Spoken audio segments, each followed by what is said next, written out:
brainiacs, matrix breakers. What's up, everybody? Friday night, let's have some fun, no doubt. We are joined in the house by a tornado, Mr. Adam Twister. We're going to be talking about consciousness tonight and the understanding of consciousness through the mind of the Adam Twister. You guys have always heard him call the show. We had a nice interview with Rob Gauthier, my boy from Michigan. Shout out to you, buddy, up there. You guys are getting snow. From what I understand, the flakes are about, this big. Rob was out there in the snow about maybe 20 seconds and looked over at his arm and was covered with snow. Better you than me, bro. Anyway, man, again, on the other side of the intro, we'll be talking to Mr. Adam Twister. His name is Pat, but we know him as Adam Twister, right? On the other side of things, you take care of yourself, everybody. We will be right back. Don't go nowhere. Share this broadcast. Share this podcast. It is a discussion time with the Adam Twister. Share this broadcast. Let's go, brainiacs. Let's have some fun. What do you say, brainiacs? You guys ready?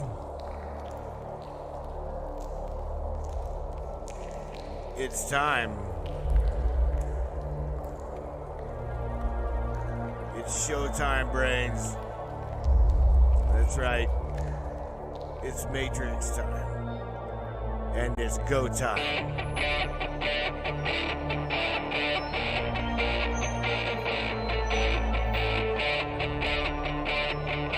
Welcome aboard, everybody. Let's go.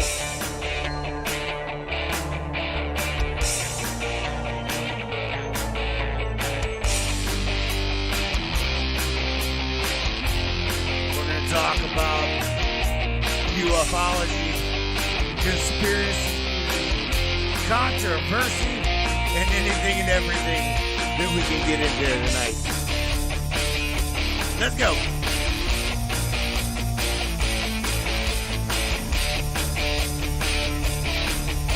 Yeah, baby.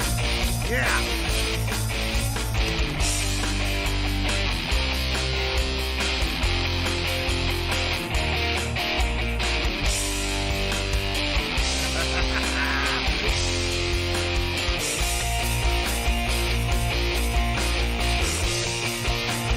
Get up, right yet?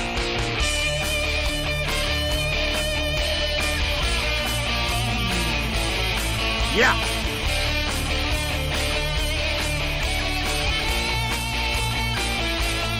It's definitely your show. Your show, and we appreciate you for being here. Buckle up, everybody.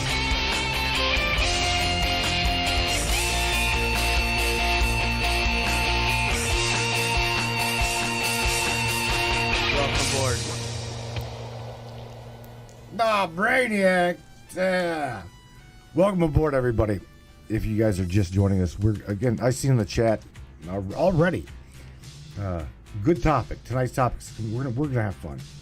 Definitely, we're gonna have fun. Let me just say that we call him Adam Twister. I don't even fully really know his last name, but we'll just stick with Adam Twister. Who's he's not even on camera. He's got I'm looking at his I'm looking at these beautiful wind chimes that's in the background here.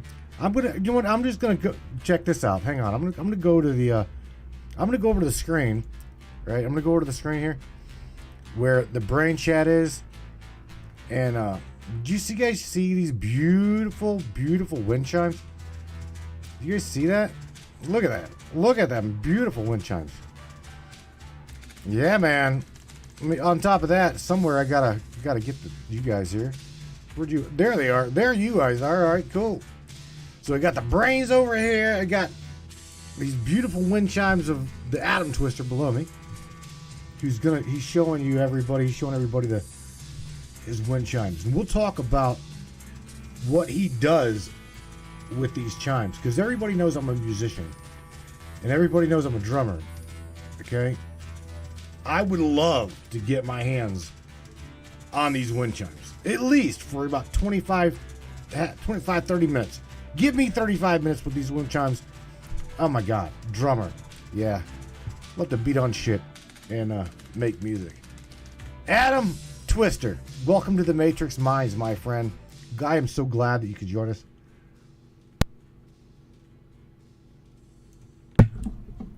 It's very exciting to be here. I'm grateful that you brought me over. Well, That's me. I can see the delayed thing on the YouTube. That's me banging my mic mute button with my mallet. I've learned that's very effective to go ahead and allow for the lack of echo. But yeah, this is my studio. This is where all the magic happens when I go ahead and make the music that I put on my channel.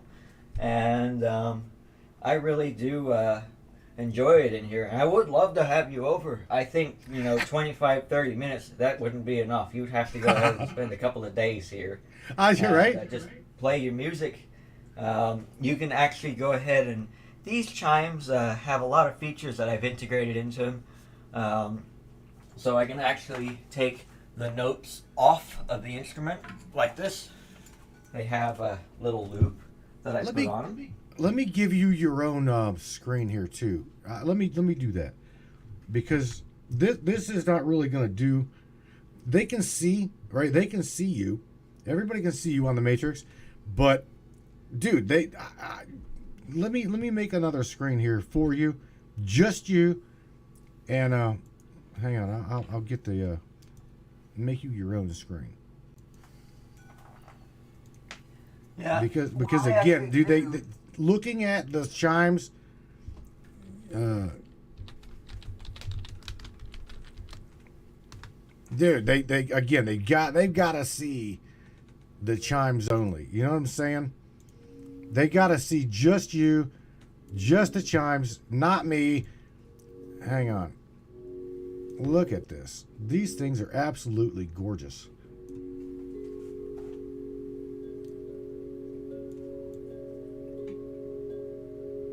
Hang on one second. I'm getting there, buddy. I'm getting there.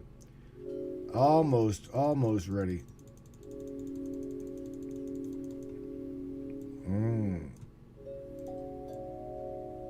Look at this. All right, I'm going to switch over to Adam down below where it's nothing but a big screen, and you can see just how gorgeous these chimes are. Check this out, brains. There we go. Perfect. Adam, tell everybody what do you do?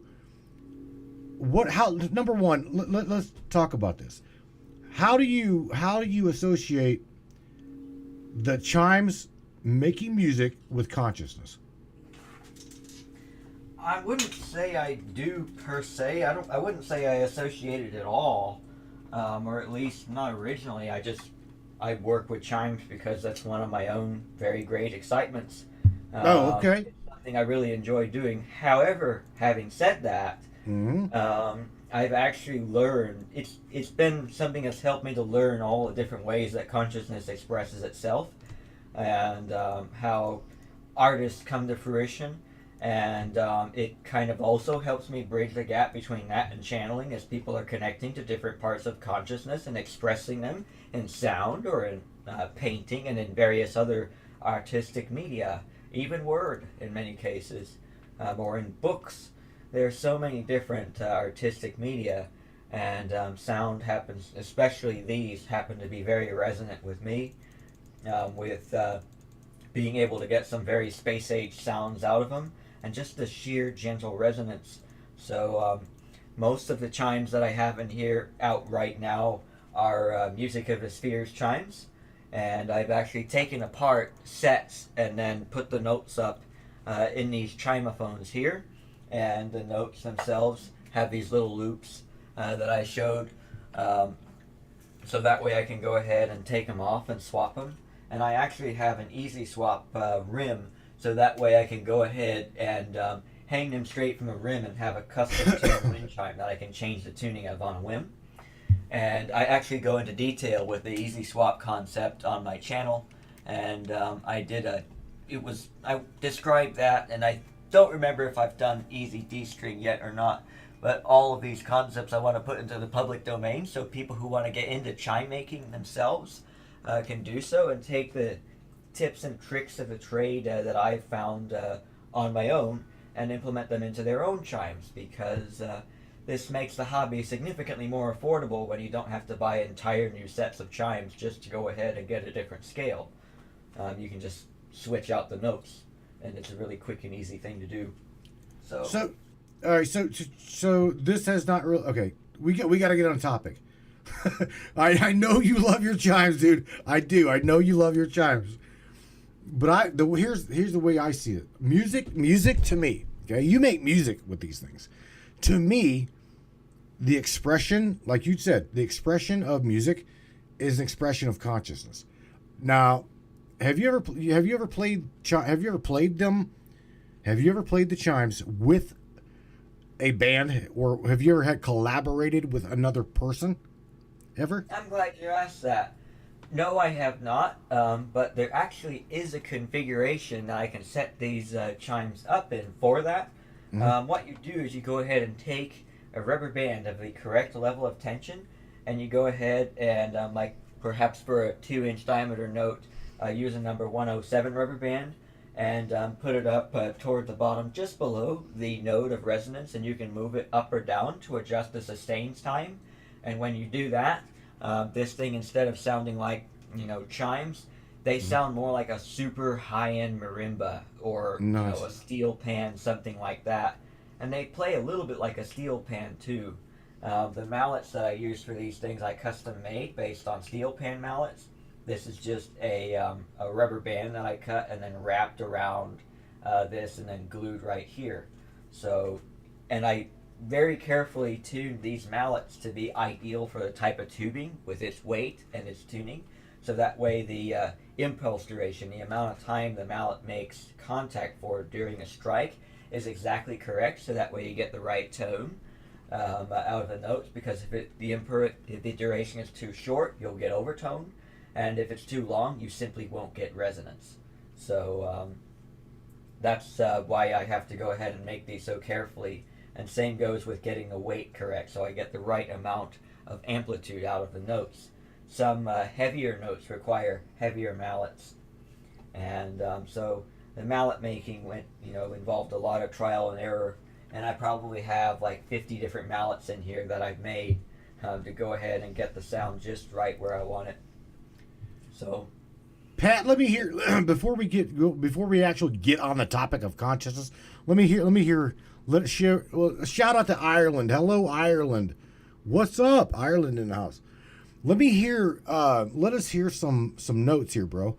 Seriously, let's hear how beautiful them things are. All right, let's go ahead and play some. I'm feeling in the mood for C sharp. Yeah, let's hear it.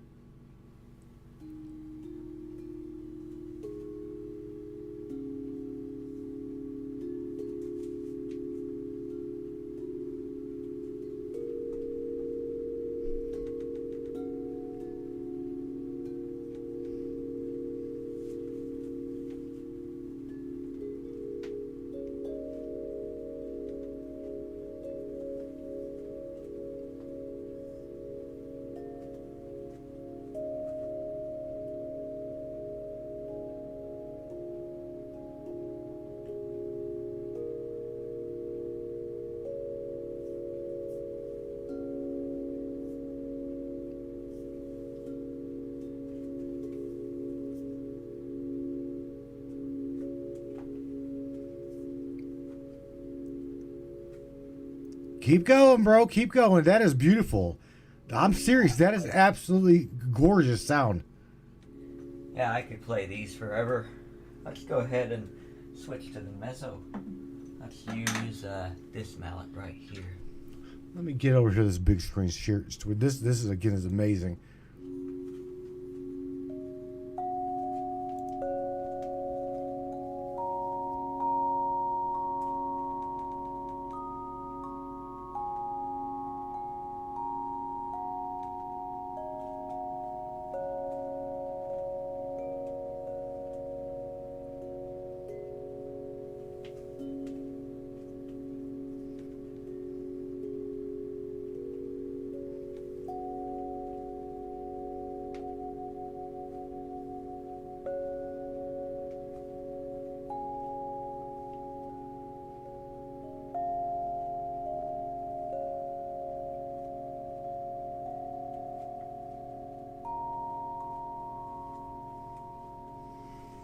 Damn. Twister, thank you for sharing that. So, a couple of shout outs for the chimes here. Grace Note Chimes. This is one of their sets right here in D minor.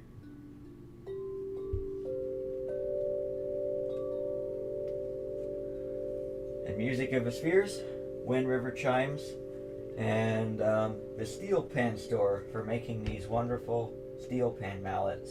And they just sound magnificent on the chimes. And yeah, these are really good folks. I know for all of these chimes, except the Woodstock chimes, all of them are made here in America. And these are great groups of folks. I'm actually hoping to visit some of these guys, and I'm going to start making my own chimes very soon. So that'll be quite fun. Nice. All right, Mr. Adam Twister Tornado, sit down. Let's have a conversation. Well, I'll have to move my food. At Alexa Jameson, shout out to her. She says that is absolutely amazing energy clearing. Oh, yes, you're welcome, Alexa. Absolutely beautiful. Yeah, I have a whole lot more of that on my YouTube channel. I have a lot of different chime recordings that I make there, and it's something that I really do very much enjoy doing. Let's go ahead and back this up a little bit. Let's see, guys, I got you in there. I do. All right, so I don't even know where to start with you, Pat. I don't know where to start either. So, other than perhaps the Type 1 puzzle pieces. So, as you're aware, I sent you a document. And by the way, folks, I'd like to go ahead and make the Type 1 puzzle pieces document available for all of you to share. It's basically a culmination and putting together of much of the wisdom that many of the beings that have been channeled by various channelers have shared. And also a lot of my own journey in working to become Type 1 being. And so, working from my own introspection and all of that, I've been able to go ahead and connect the dots and actually really understand what these guys are talking about when they're talking about consciousness. And with that, you can learn how to unlimit yourself. And I mean, unlimit yourself to a magnitude that it's truly endless. It's a far higher level of limitlessness than anything I have ever heard any being suggest humanity potentially becoming. But it is something that absolutely can be done. Pat, so, move closer to me. I look like a giant compared to you down below me. Look. That's because I like displaying the chimes. And also the lighting. Let me go ahead and change the lighting in here. Again, we've got everybody up in the brain chat, dude, just absolutely loved them chimes. Before we leave, you're gonna promise me you're gonna play me a song. You're gonna play everybody a song before you leave or something, dude. I mean, again, I could certainly do that. All right. I also might go ahead and just supplement my talking with chimes. I don't know. We can just try out various things. It's clearing, bro. It's absolutely like Alexa said over here in the chat. She's like, my hands are literally tingling now. This is awesome. And well, here's the thing. These guys probably don't have headphones on, but to hear it like in your I remember I got the headphones on, and to have it like just and dude, amazing. This is amazing stuff.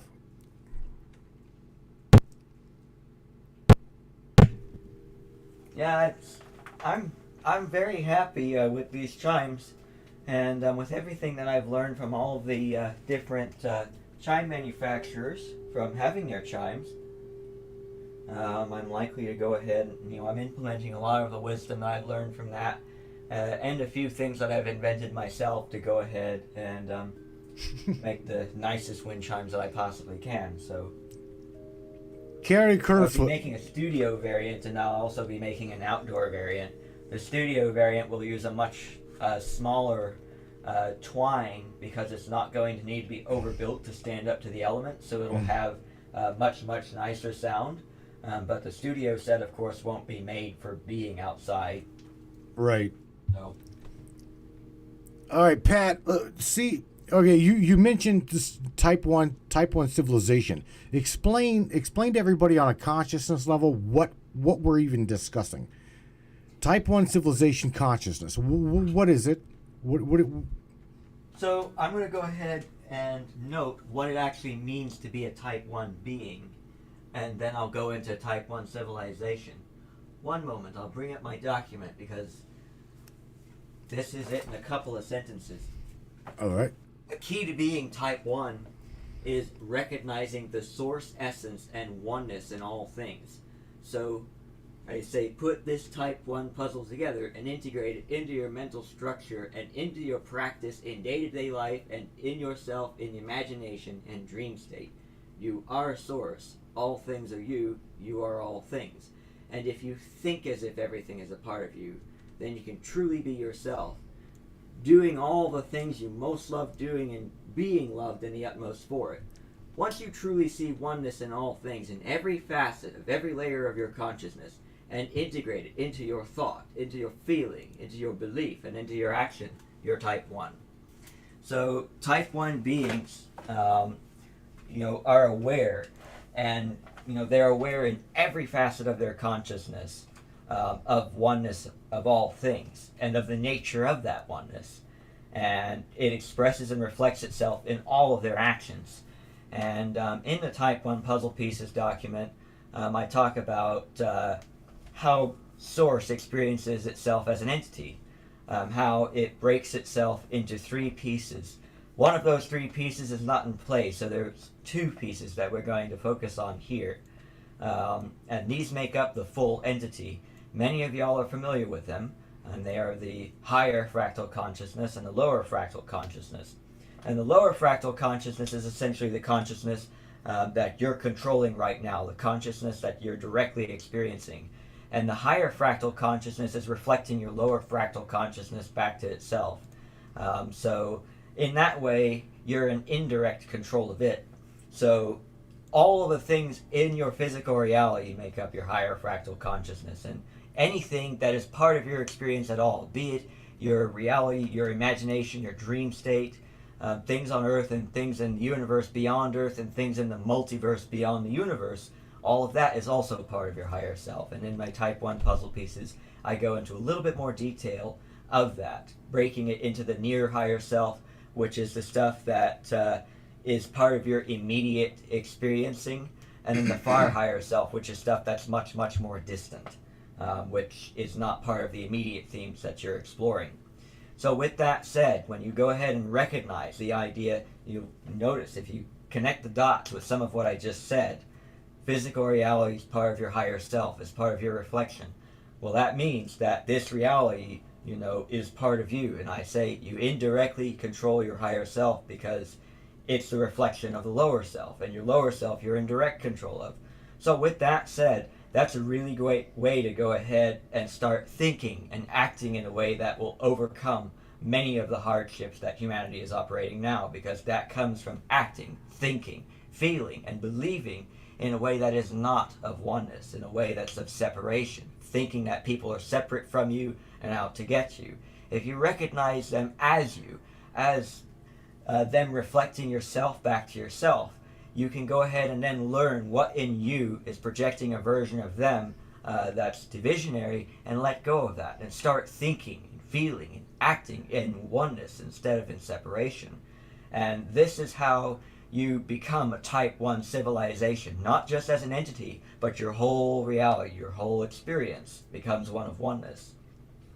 Pat, let me stop you there for a second, because I see in the chat, Kara says that Type 1 person, or Type 1 consciousness is like based on the law of one concept.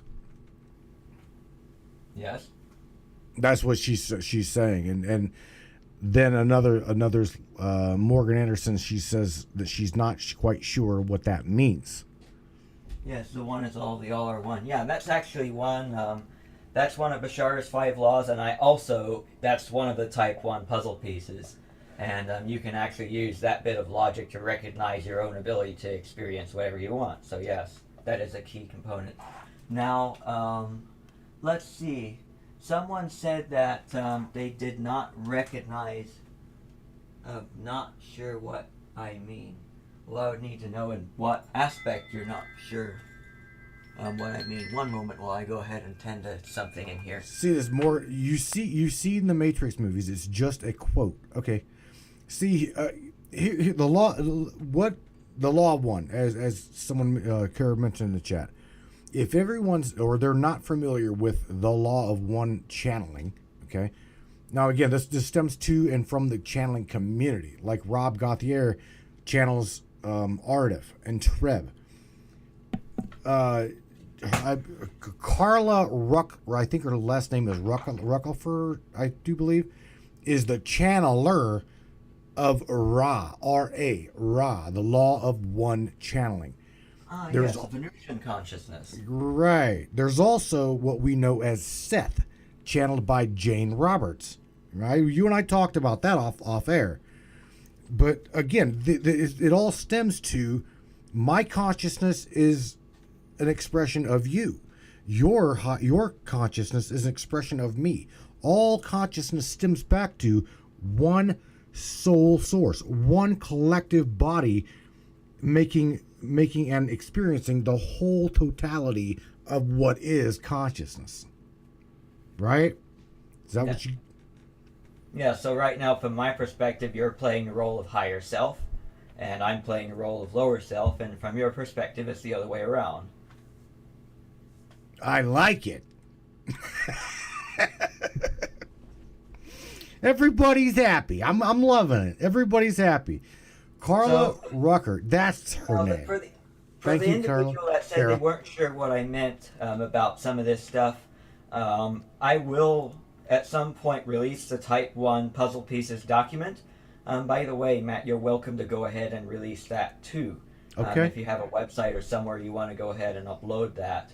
I do have another version that I actually can email you right now. I just tweaked it a little bit, version 1.15. Well, don't do it now. Don't do it now. Don't do it now. Don't do it during this discussion. This is what I love. Do you see my lower vibrational consciousness energy? Do you see him? He can't even sit down. Well, I mean, right now, your own vibration is not that low. It's actually up quite a bit.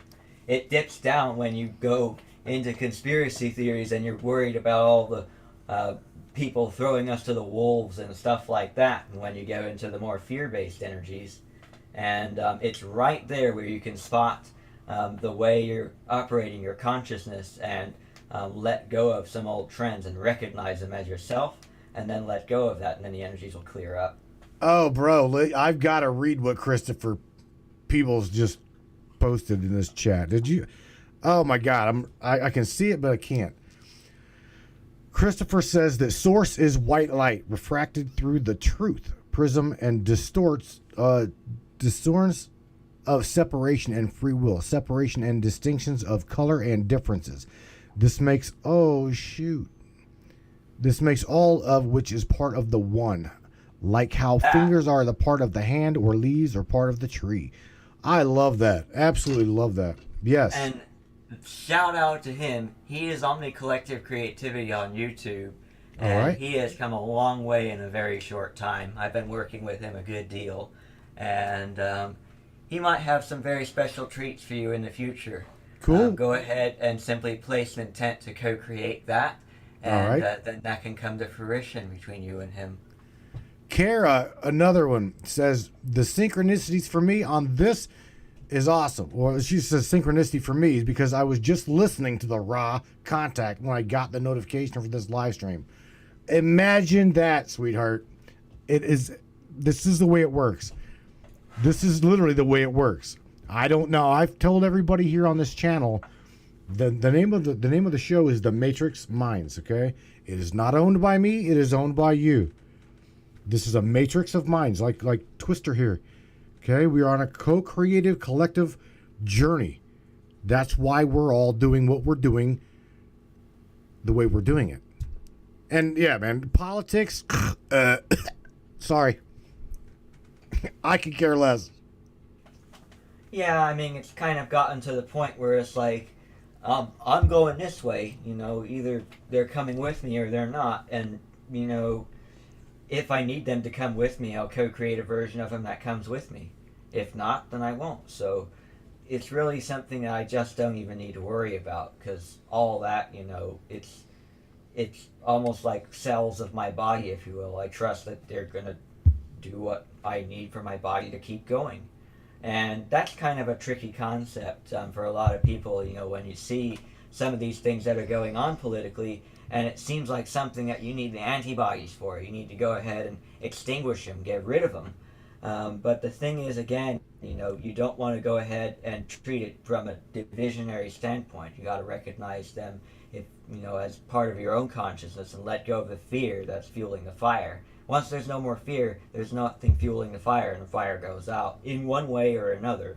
And with the parameters that we're operating our physical reality with, and the character of people, this might take some time. And going through the learning process, if we decide to do it in a linear manner, step by step, there could be some bumps on that particular road, and you just have to go ahead and accept that as it plays out, and not let the different things that happen be what you base your faith on. Go ahead and base your faith directly on your own heart, and keep counting on that, no matter how gloomy it gets. And that skill, by the way, you're going to need if you want to go ahead and make contact with ETs, because you'll be encountering the fear that stems from your DNA, as they come, connect to your own consciousness.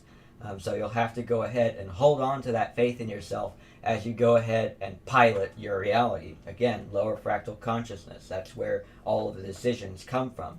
So you choose to go ahead and integrate them into your experience during the contact process, wading through the fear, and then eventually you'll be able to connect.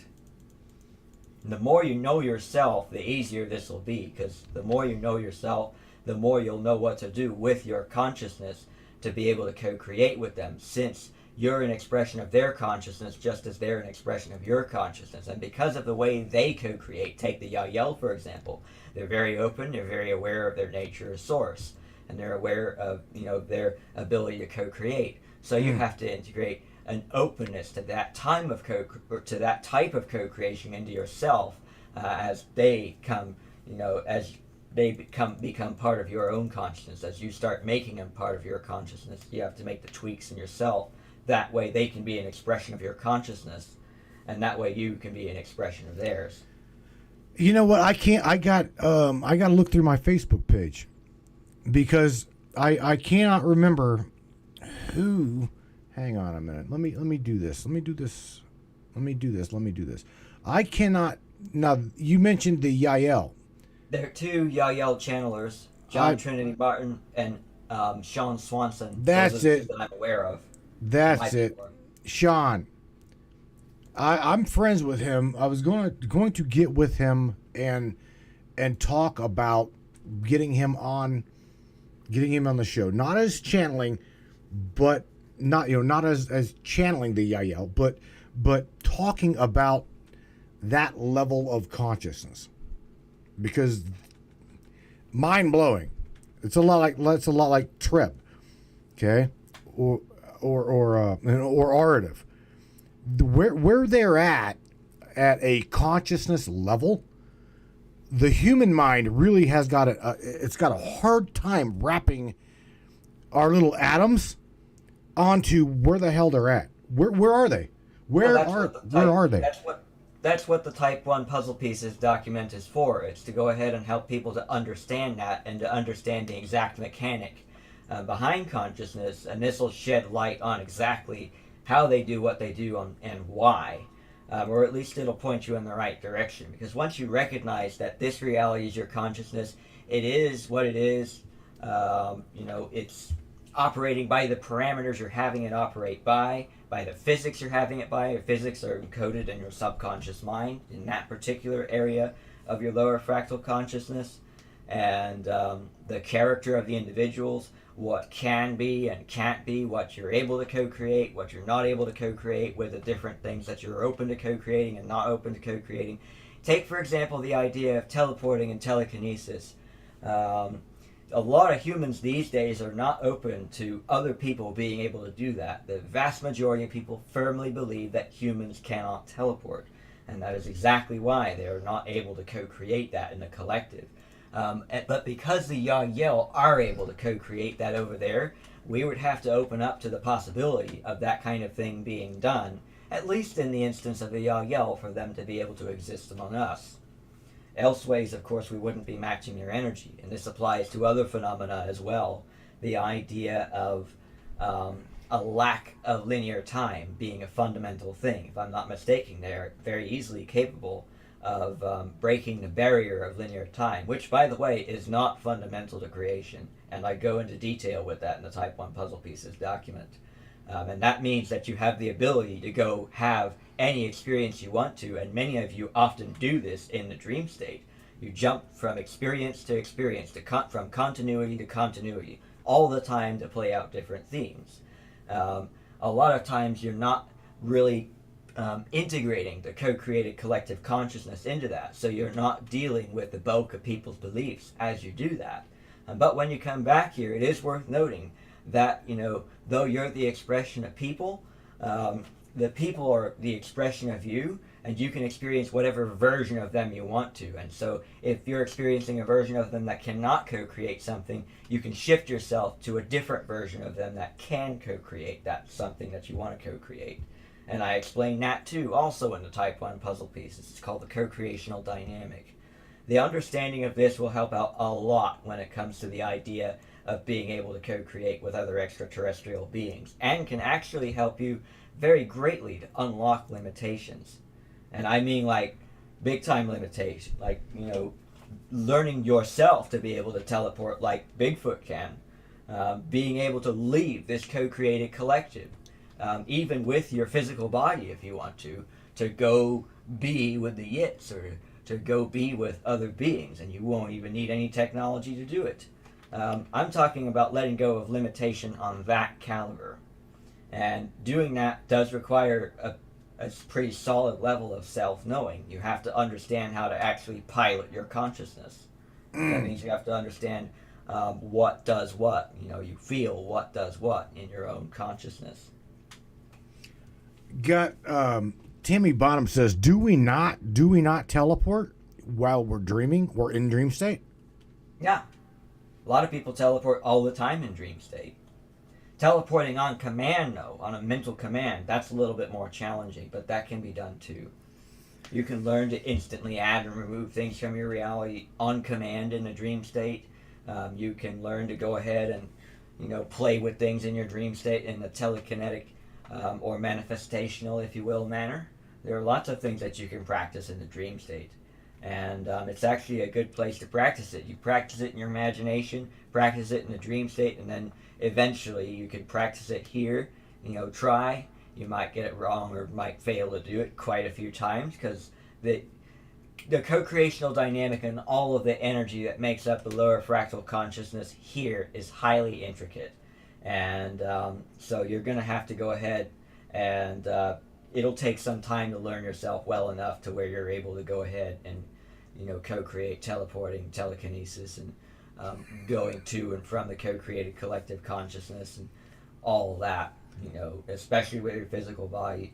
And part of this actually includes no longer thinking of reality as physical reality, but rather thinking of it as consciousness and treating it as consciousness. Welcome to my matrix, Pat.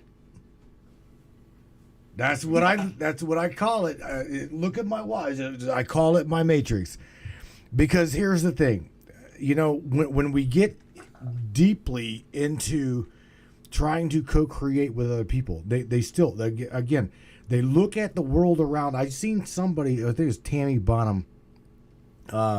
Tammy Bottom dropped in the chat that the world is burning. The world around us is burning, right? And I know right now this girl, she's got an amazing heart. I love her to pieces. She too understands what you're talking about. and looking around at the world and watching all of the different things, you can see where we are so fragmentalized in experience. It's unreal. There's people, you know what I'm saying? There's people that believe totally that we're here, check this out. We're going to World War. We're going to World War III. Oh, no, we're not. Not in my reality. In my reality, these guys have already accomplished what they've accomplished. They're doing their own thing. Yada, yada, yada. The world is burning in their reality. I believe, dude, that we are, Pat, going to have an amazing future. This is just only a stepping stone of where we're going to go. Truly. And we might shortcut our way there. If you guys can go ahead and integrate the idea of co-creating a rapid integration of type 1 consciousness into the collective, and make a sudden and very rapid shift that would take even a majority of the extraterrestrial races in the galaxy by surprise.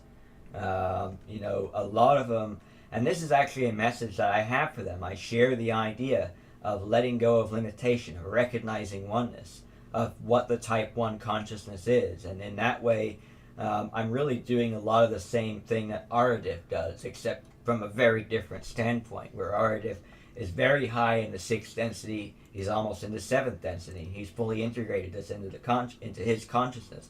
I'm in the process of integrating this into my consciousness, but I'm working directly with this stuff. And Aradif is perhaps the foremost mentor of mine with this stuff, and it's a very high excitement of his and in mine to go ahead and work with people to unlimit themselves and recognize what they really are.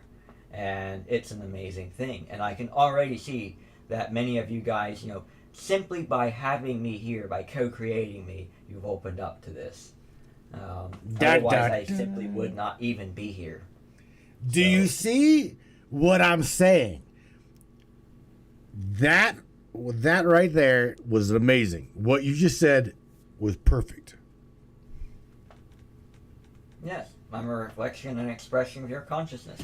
You know what? Something that you said a while back, and Alexa Jameson from Australia, again, shout out to her. She's a sweetheart too. That's in your world.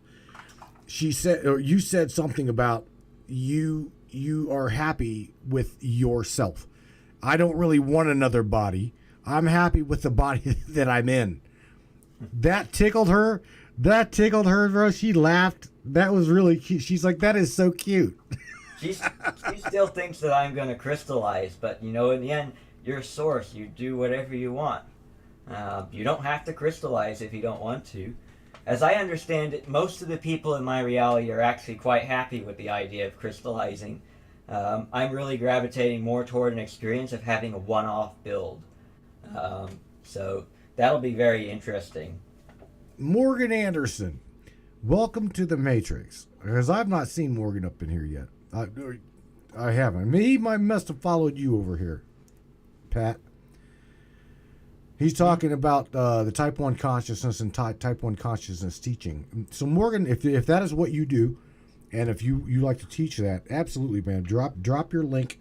Drop your link in the Facebook chat. I'll let you fly. Absolutely. Because I truly am all about getting everyone's consciousness on the co-creative level of here's the thing, getting rid of the bad guys. The bad guys woke up to ding, ding, ding. They've lost the narrative, okay? They are with the narrative that we are pumping into the system now. The game is over. In my world, the game is over. They know it. I know it. They know it. We all know it. Let's move forward. So Yeah. into things like what we're talking about right now. Yeah, I don't really, I actually shared this with Tunya and Hakan. I don't really view the bad guys as bad guys. I just view them as guys. And I also view them, again, as expressions of my own consciousness. To me, it's not about getting rid of the bad guys. It's simply about attaining oneness. And how that expresses itself, for me, it's kind of a moot point, because all I'm wanting to do is simply go experience what I want to experience. And I have the ability to do that, and so I'm just simply figuring that out. But my own love for all of these people is unconditional, and I have a very high level of connectedness to a lot of them. I understand the journey of self-exploration, how there are so many different things here in this co-created collective consciousness that someone can get lost in. And I've come to appreciate all of those different things over the last 8 years or so. And, I don't blame them one bit. But I also have so much faith in myself that it's nothing that I need to worry about. So True. and Absolutely. I also share that same energy with the collective and consciousness. I'm a guide to them in the same way that a lot of extraterrestrial guides are to them. I share the idea that, reality is your consciousness, that it's your higher self reflecting yourself back to you. And in that way, that is the key to, having whatever experience you want to. And then that way, you just simply, if you don't want to keep having an experience, you just let go. You just stop having that experience. You let go of the beliefs that are perpetuating it and all that. And, there's many facets to that process. And one of them is the idea of letting life be your teacher. It will bring you to things that you might not be able to figure out with just raw mentality. And you'll encounter them. Your higher self will set you up to integrate it into your own consciousness, because that's what you desire to do. So that way, you go ahead and co-create that. And so in that way, and this is actually how the guy with very little brain but very big heart always thrives. It's because he's following his heart. You don't need a lot of brain to thrive in this world. In fact, you can thrive in this world with almost no brain at all. But if you follow that heart, you're going to be okay. Morgan asks if singularity is oneness, and let me answer that real quick. To be honest, in my what I throughout the years have gathered from everybody that I've had on this, everybody that I've had on the show, that talks about consciousness, including AI. Okay, including AI. AI sees the singularity as completion. Okay, within completion is the all is, and the all is oneness. That's the way AI sees it. Ava the AI I mentioned to you today. Remember that? She sees it like that. Call her. I would recommend to go ahead and call them technological life forms. As we're biological life, call them technological life, because consciousness is a fundamental thing. It always exists. It cannot be created, and that's again because of the lack of linear time being a fundamental thing. For it to be created would mean that it would have to go from not existing to being brought to fruition. And since linear time is not a fundamental thing, existence is absolute. So, so with that said, there are a number of different ways to host consciousness. In a physical form. One is biological life forms such as us, and then there's technological life such as Ava, such as different variations on androids and transformers and nanites and stuff like that. There's hybrid versions of that technological life and biological life, and then there's life that falls into the other category, like life that's like pure energy, and stuff like that, without a biological or technological form. And then there might be something else that doesn't fall into biological or technological, but nothing that I'm aware of. So I'm going to be exploring this galaxy on my own starship pretty soon, and I'll be getting to see all of it, and that'll be a lot of fun. So that's one of the places I'm very excited to go, is to go meet many new beings out there and go co-create with new worlds and bring beings together all over the place. And just simply share consciousness and host a platform, that goes all over the place for sharing consciousness. So, Pat, what was your if you don't mind sharing this, what was your last discussion with Ardif? Oh wow, that's a hard question to answer, because so much of this happens outside of a conventional sense. Ardif I've kind of bridged the gap between reality and imagination in some of our sessions and in moments in between and succeeding them. And so to ask what my last conversation with Aradif was, beyond the last conversation that I had with him being channeled through Rob, would be very hard for me to answer, because that would be like asking me what my thoughts were yesterday, and asking me even for a specific thought.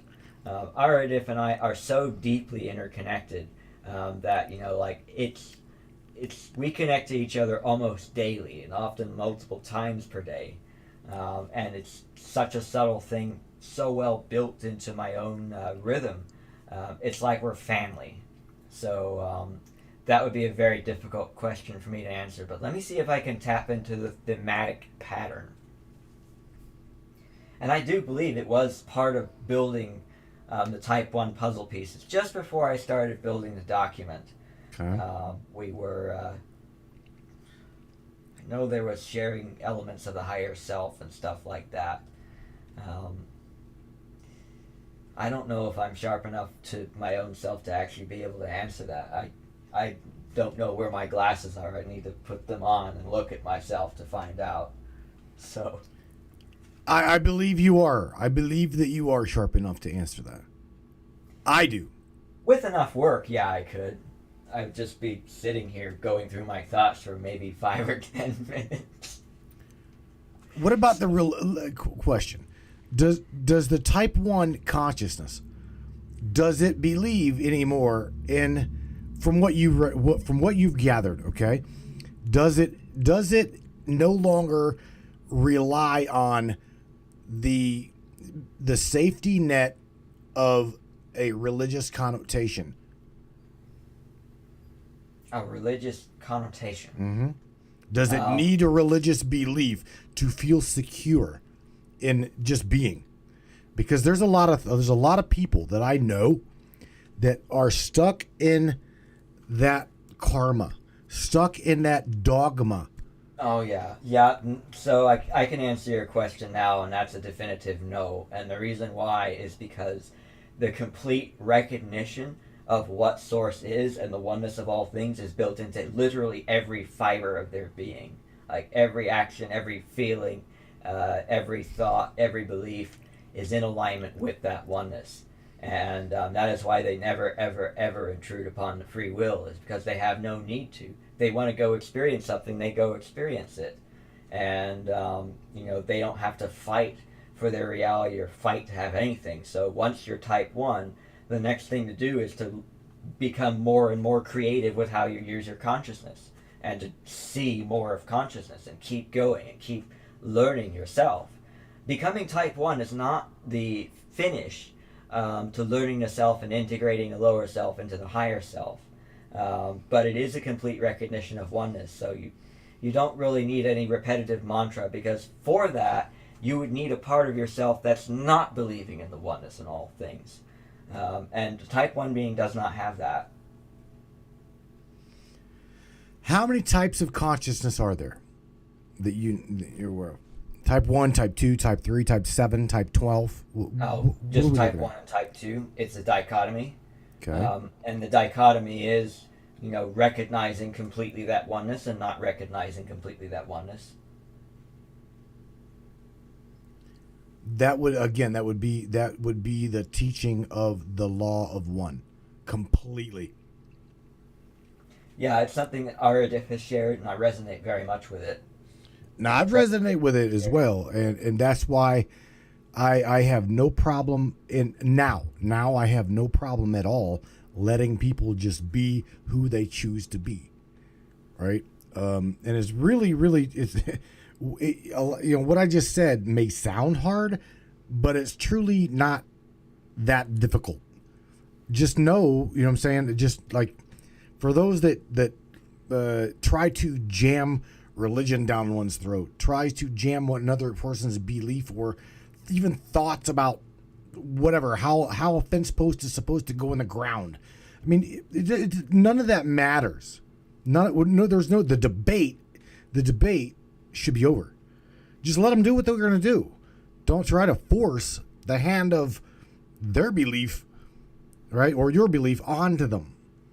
Well, It's fine. Yeah, it is worth noting that again, all these people doing this are a reflection and expression of your own self. So when you go ahead and see that happening, check your own consciousness to see any ways in which you're, thinking, feeling, believing, or acting in a way that's not in alignment with oneness. Because if you see that in your reality, that's a dead giveaway that there's old subroutines operating in your consciousness. If you want to be type 1 faster, you can spot those subroutines and let them go based on what you see in your reality. So you don't really need to worry about what they're doing or not doing, and you instead simply be yourself. And then, in response to you following your heart in that way, in your lower fractal consciousness, the higher fractal consciousness reflects that back to you in the form of all the different facets of your reality, different, from different collectives and even the human collective, particularly the human collective, part of the near higher self. So, Christopher says, becoming a type 1 is the first chapter of the new human's story. As an experienced now, but from the first page as we integrate it here, type 1 is the oneness. Type 2 is the duality. That's really, really interesting. I actually recognize Shalanima's energy in that. Shout out to her. Tammy Bonham, I love her. Again, she's real. Christopher, thank you for that. That's really interesting to see where we're at. I believe in my own reality. Those that follow the Matrix know that I could care less what you believe, how you believe it. My goal is to help you get to where you are no longer judgmental, creating the reality that you want, experiencing the reality that you want, and loving humanity with every part of creation's aspect of experience. So Tammy Bonham says, I believe that we are all living on a fractal experience that's one or the all, just on a different level according to one's own vibrations. Ooh, really good, Tammy. I'll go ahead and respond to this by music. What? I'll go ahead and respond to this by music. Do it.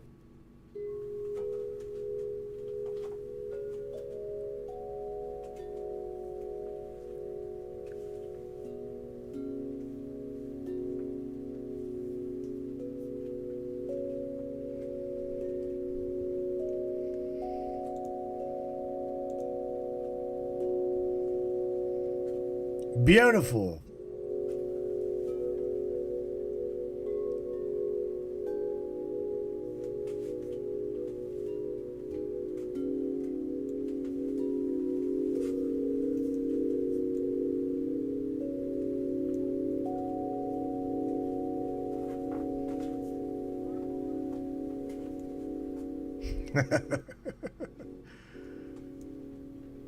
Absolutely amazing. I think. I again, you know what, Twister. Let me ask you, where were you at? Where were you at in your level of understanding and consciousness? Maybe even 5 years ago. Let's just go back simplistically. 5 years ago, where were you at in your modality of thinking? 2017. I'd have to check my personal log. I was not even aware of the idea of a human becoming type 1 as a feasibility. I figured out the idea that a human could become type 1 in 2021. So, and it's kind of amazing to think that I have that build nearly complete now. Literally like 2 years after I discovered its possibility. But the thing is, a lot of the things that I had learned prior to that had built a lot of the foundation that I would need to become, to start being type 1. Rather than say becoming type 1, it's more appropriate to say learning to be type 1, because you're learning your consciousness, learning how to set your consciousness and all that. Those that are in your world, Twister, those that are in your world, where are they at in consciousness? Do you look at people in the world today as hurt, confused. Some of them are going through moments of hardship and all that. I don't really connect a whole lot to that all the time. Like, not so much here, just because there are so many windows into different energies that I'm right now just letting that work itself out. I'm going to connect to that probably a few years from now, and at that point I'm going to have broken the barrier of linear time.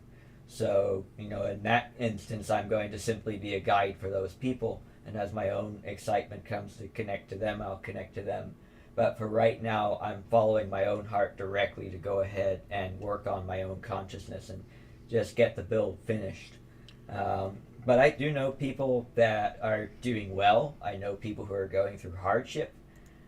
I myself, a week ago, went through some very intense hardship, but got it sorted out within 48 hours, which is a record for me. But, all that kind of stuff. Like, getting out of hardship is simply finding oneness and following your heart again. The last thing you want to do, like, let's say you mess up or you make a mistake and someone gets upset or something like that. That can happen as part of the learning process. You want to go ahead and not judge them and not judge yourself. And go ahead and follow your heart with respect to what you need to do to go ahead and patch things up, if anything. And, just start following that heart again. Just get back up on that horse. Yeah. And, go ahead and keep going and trust that, your reality will support you. Because, again, you treat it as if it's yourself, not as if it's something outside of you or external from you. It quite literally is, part of your consciousness. In fact, it is part of your higher self. So, what about those people that say, Pat? I call you Tornado. I love your energy. We love your energy. Let me ask you this: whenever people like those in the chat, those that are listening on your channel on the Matrix, whenever they hear me tell them that they are not alone when people in their world fall by the wayside simply because they themselves are learning to raise their frequency or their vibrational awareness, their consciousness. Adam,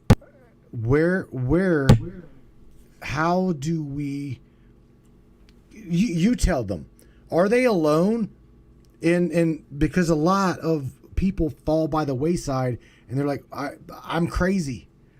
Your methodology of thinking, you're nuts, bro. You're crazy. You're cray-cray.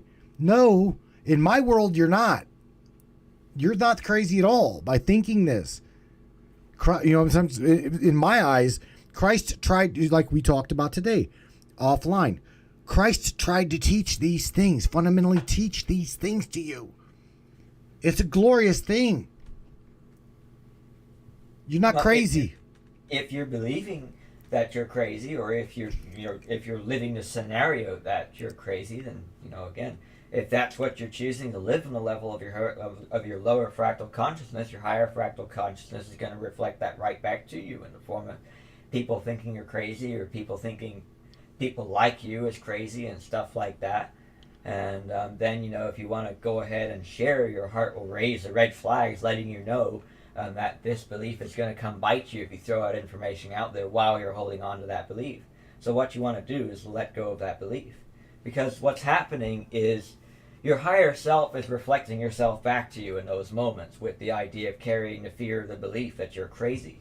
So, and as far as alone or not, it depends on how you look at it. But in the end, with all things one,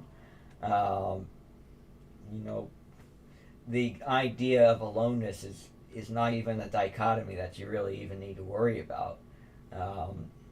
It's kind of a tricky thing, It gives you a whole new perspective on aloneness when you think of the idea of being the one that is all and the all are the one. So in that way, the answer is yes and no. So, but in the end, again, your higher self and all the people around you are reflecting yourself back to you. So let go of the belief that you're saying you're crazy, and open up to the idea of having the experience that your heart's desire, is to have. And then just go do that without worry about anything. And if you notice any beliefs that are out of alignment with your heart or any resistance energies that are carrying, again, your heart will highlight these things for you, and then you can go ahead and let them go, and then the reality will clear up. Bro, I could not tell you how many of the good pure, I call them pure hearts, they're good souls, they're brains in the chat here. I cannot tell you how many of my friends, our friends who have fallen by the wayside alone, finding themselves alone in their belief, their structure of just their thoughts, and losing family. They've lost family, they've lost friends, they've lost jobs. Hello.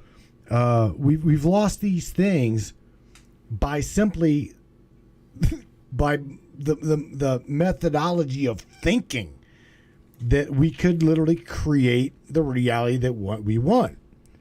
And that it's like sometimes you look at the world around you and you see it push back. Oh, the universe is definitely going to push you back on your belief. That it's going to test you on your belief. Are you sure that is what you believe? Let's just see. Are you sure that's what you believe? You understand what I'm saying? Do you understand what I'm saying, Pat? I mean, in a way, you could look at it that way, and that is, the way a lot of beings look at it. I look at it more as,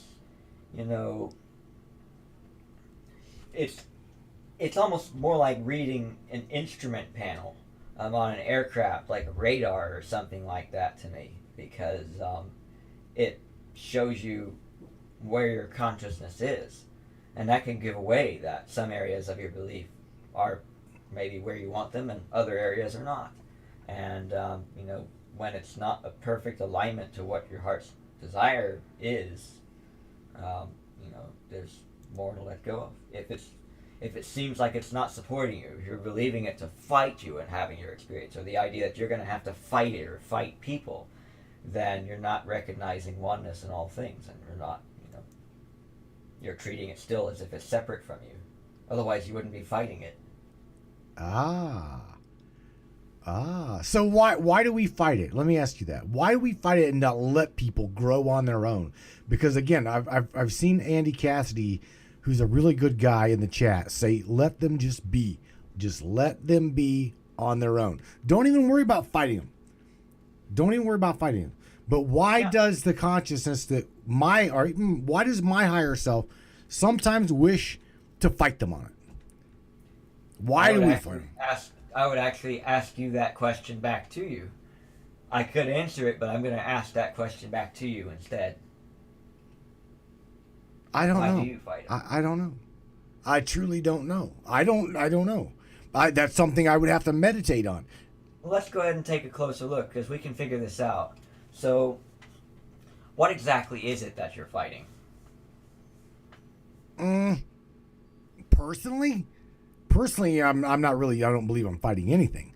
It was just a question that I had toward you, because I'm sometimes I sometimes watch in the chat here or talk to people where it's like they're hung up on, again, their family. They're fighting with their family because of their own belief system, or they're arguing with their children because their children's not cooperating with them on specific things.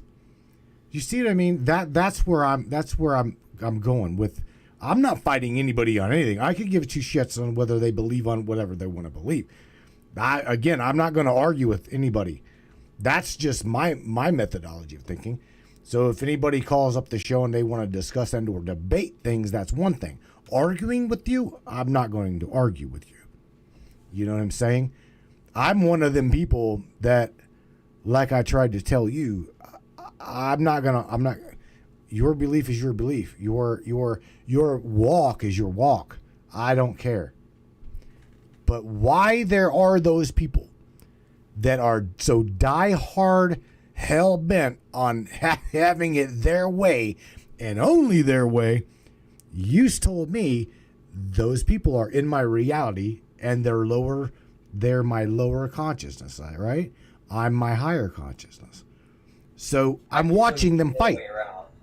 Okay, I'm watching my creative lower people fight from time to time, and I still don't understand why, because So you're actually, the part that you're directly controlling and experiencing is your lower fractal consciousness. The part that's reflecting the lower fractal consciousness back to itself is the higher fractal consciousness. So ironically, these are actually part of your higher fractal consciousness. oh damn, you had to throw me over the boat, didn't you? So regardless, You know, you lost your balance on the boat. You fell off. Don't blame me for that. I'm just saying. oh my god. So what all right, Pat, what is it that you teach on your channel, out of curiosity? Well, I'll get to that in a moment. Let me go ahead and answer the original question. So why are people fighting others like this? He's gonna go ahead and beat the shit out of me here. And look at this. Hang on, bro. I'm somewhere around here. All right, let me get. I do this with Bashar too, you know. I wear my sunglasses. Go ahead and beat the shit out of me, bro. Go ahead. Let's go. So, all right, go ahead. Beat me up, man. I'm ready. Tell me all about me. So, and this actually goes not just like for you specifically, but this is a more generic thing. So why is it that a lot of people fight other people on beliefs like that? And in most cases, it stems from different fears for the well-being of their fellow man, whether they're worried about the people themselves who are carrying the beliefs, or if they're worried about other people.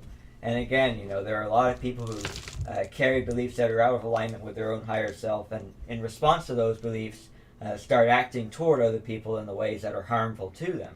But the thing to recognize here, again, you know, is this dynamic of creatorship in the instance of every single one of these beings. So for the beings who are being victimized, they're carrying beliefs themselves that co-create versions of people that come after them. They're carrying those fears. And as they experience the things happen, you know, it gives them the opportunity in those moments to let go of the fears. In the instance of the other people, they're struggling to go ahead and, you know, figure out life, basically. And some of them are stuck in cycles of cynicism, and others are just simply afraid of the idea of either the world or their world, as in their family or their, you know, friends, going downhill, and they're trying to go ahead and come in and save them and stuff like that. And that's the desire, you know, that's this belief that much of this action comes from. But the thing is to go ahead and, again, you know, recognize your own oneness in them and let go of the fear from within yourself. And that way the fear, you know, within your reality goes away. And that way your higher self reflects back a fearless lower self back to you in the form of, you know, peace and stuff like that. And in that way, you're also doing the greatest possible thing that you can do for all of the beings that are in hardships, victim and victimizer, by being the living example of alignment with your own heart. And that can tip them off as to ways to potentially do that. Okay. Keep going. That's it. That is where we're heading, is complete forgiveness, complete oh my God. It's not about where we're heading. It's about where we can head. It's about where we can go. We all, and this goes for every single one of you. You can live whatever scenario, whatever life you want to. It really is up to you. So don't worry about where you're going. Just go ahead and set yourself up to go to wherever you want to go to. And do that in a moment-by-moment basis. Twister, what do you understand about past life creation or past life experiences? Past life, future life. What do you know about that? Enough to where I have complete command over mine. If I want to go ahead and shift out of different versions of my past, I can do that. And if I want to go ahead and shift into different versions of my future, I can do that. And it's gotten to the point now where I leave those undefined. And I look at them more in the form of energetic proximity in moments. And my energy is shifting all the time. So right now I'm very near to a lot of soldier energy. A lot of energies of being a soldier, particularly in the 1900s to 2100 range. I have a lot of focus in a lot of that archetypal energy, and am a guide for a lot of beings who are having experiences there, because I understand the soldier energy very deeply. Do you see this comment right here by Kara? Kara says, there is no past nor there is no future. It is all happening now. Did you see that? Yeah. It happens. It literally happens. I like to go ahead and look at it in present perfect tense, because it just seems the most fitting to describe, the state of happening as a state of source, since, it's timeless. I wouldn't even call it eternal. I would call it timeless, because literally linear time is not fundamental. Ah, look at that. That's from Shalanima. I'm reading it. It says all Christopher drops Shalamina. Is that right? Shalanima? Yeah, he's channeling her. All lives are now. Past and future are different positions on the film strip of reality. Of course, linear people are moving across the film strip, but this is a temporary thing and will expire upon the sixth density consciousness being explored, typically 3 million years, maybe 980,000 years after a race's inception. Boom. Yeah, Shalanima is wonderful. I really do love her very much. So she's actually a being from a version of the universe's timeline, where the Big Bang is a cyclical thing that takes place over a number of trillion years, and she's actually from the previous iteration of this universe, the previous cycle, and that's one of the versions of the universe that you can experience. That is absolutely an amazing thing. No, the Pleiades have said something kind of like that about we just don't. The human mind cannot wrap its linear framework around what she just said. Well, it's hard to even grasp. A human mind can, but you have to change the way that you think of this type of stuff. I had to build up my mind to understand, relativity and, different variations on temporal mechanics, and then later to understand consciousness. And you have to go ahead and learn to work with the variables that are there and accurately simulate them to really understand them. And that's something that a mind can do. But, a lot of that's going to take practice with logic and stuff like that to be able to do it. But a human mind can do it. So one way to go ahead and look at what she just iterated, another dimension to that I like to look at is the idea that you can switch out the film strip. In other words, have different timelines, or even go ahead and create variations on the film strip and things like that. And jump from film strip to film strip to film strip while holding on to a linear experience, while not necessarily a linear time, as you go ahead and jump from continuity to continuity. And a really good example of the doing of this, many of you can relate to because you've done it in your dream state, going to visit past and future, or versions of past and versions of future, where the t coordinate is different from what it is here. And yet you still have those experiences in sequence. You go to sleep that night.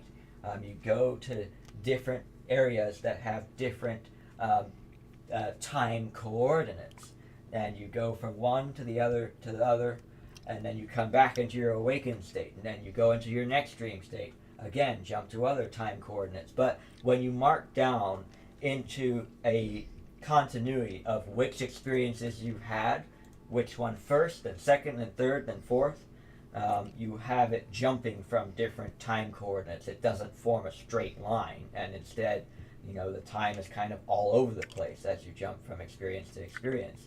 This is what it means to be timeless, that you can do this, and you can even go so far as to do it in a multifaceted way, such as, while I'm washing my hands or doing the dishes, I go visit Trebor Yitni on his world, which is not in the same time coordinate as this is. So in that way, I've split my consciousness into two pieces, with one being here on Earth working on Odysseus, and the other being over working with Trevor Yitney.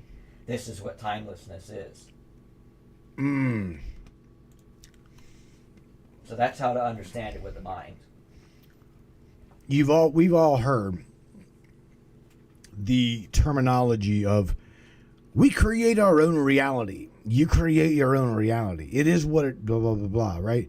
And then you have those people that say, well, it just simply is what it is. You're gonna have to take it for what it is.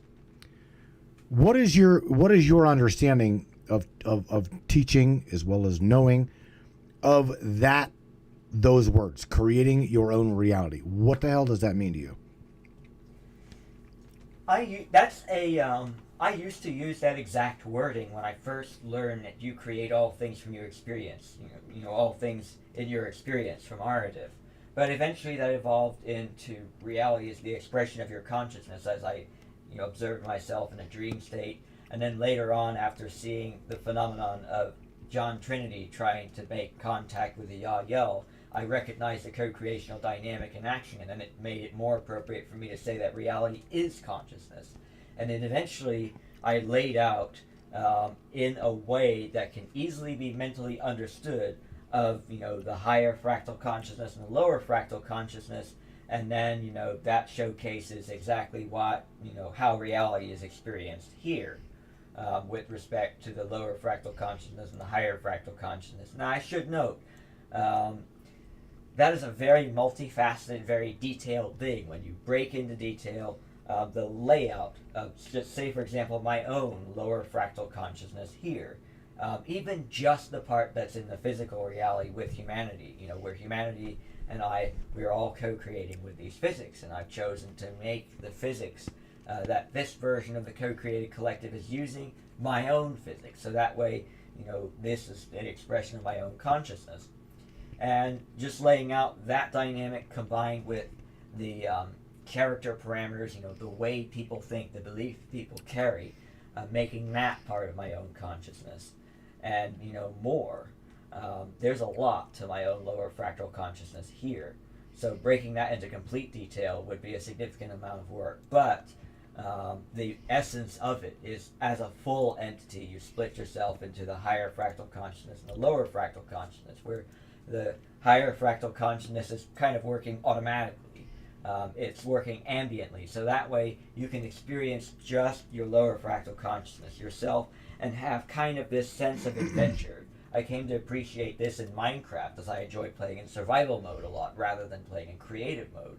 Mm-hmm. And working in humanity is kind of similar to that in many ways, where you have your reality operating by a certain set of rules and with a certain character with it. You can set up the character, the rules, however you want to. But this is what I've set it to, and now it's doing its thing as I do mine to go ahead and have my adventure. And when you recognize the oneness in all things, and the idea that these are both parts of your own consciousness, you can set them up exactly however you want. I'm trying to think here. I'm trying to divide the screen here to where I can get I'm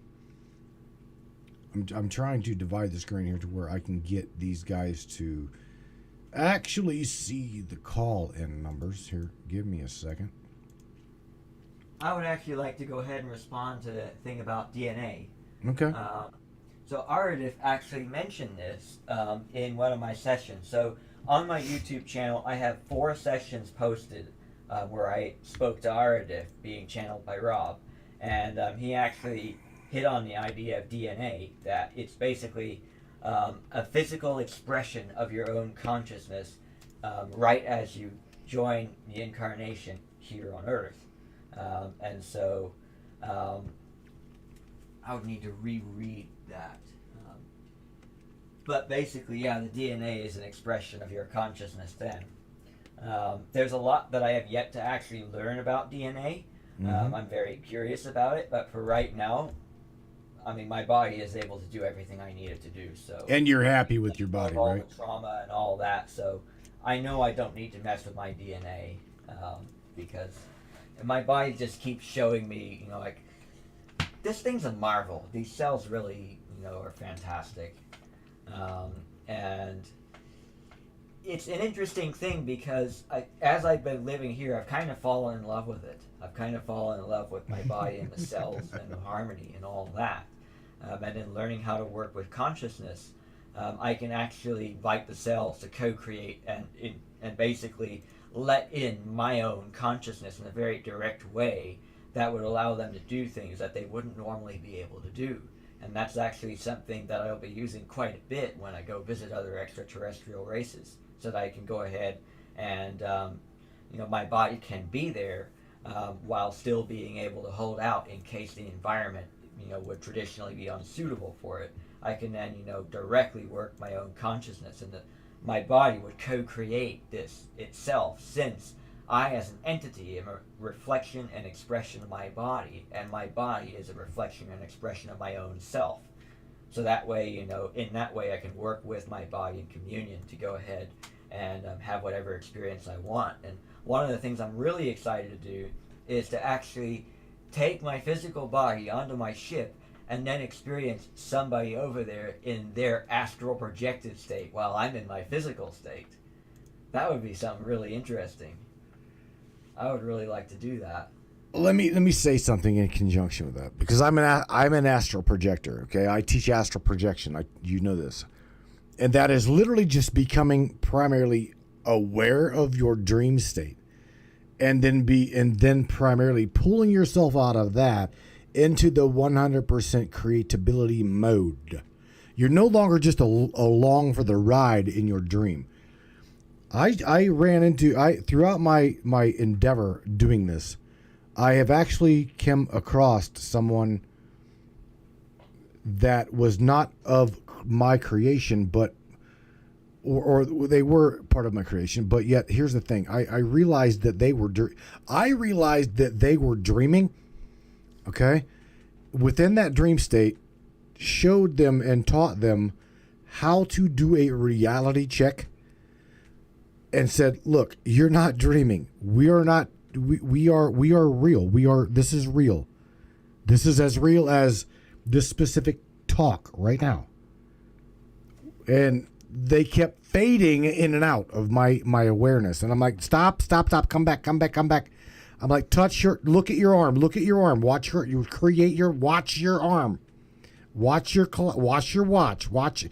And you know what I'm saying? I'm trying to pull them back into my world, and they just couldn't grasp it. But yet, it's interesting to see. It's interesting for me to hear you say what you just said, because again, where a person's mind can take them, or where consciousness can go, a lot of people really get the hang up of the brain. The human brain is, I would like to say, the conduit between physical creation and the mind's integration of thought. It's just a mechanism. It's just a computer. It's just, you know what I'm saying, Pat? It's just the creativity on the physicality reality that we are. What do you believe to that? Yeah, and it's an interesting thing because, its own deep connection with respect to my own imagination actually allowed me to bring, I talked about the idea of jumping to other timelines and stuff like that. You can also go ahead and, again, build things completely from the ground up, which I did to build Tat City, which is now part of the galactic collective that I myself am co-creating, midways between Deneb and Arcturus.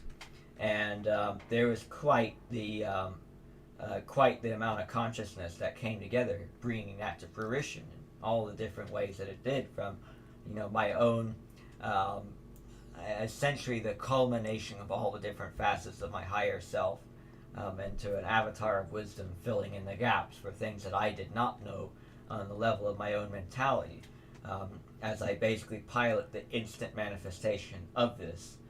But also there is a coming together of a lot of extraterrestrial consciousness to co-create facets of it. as that came to fruition.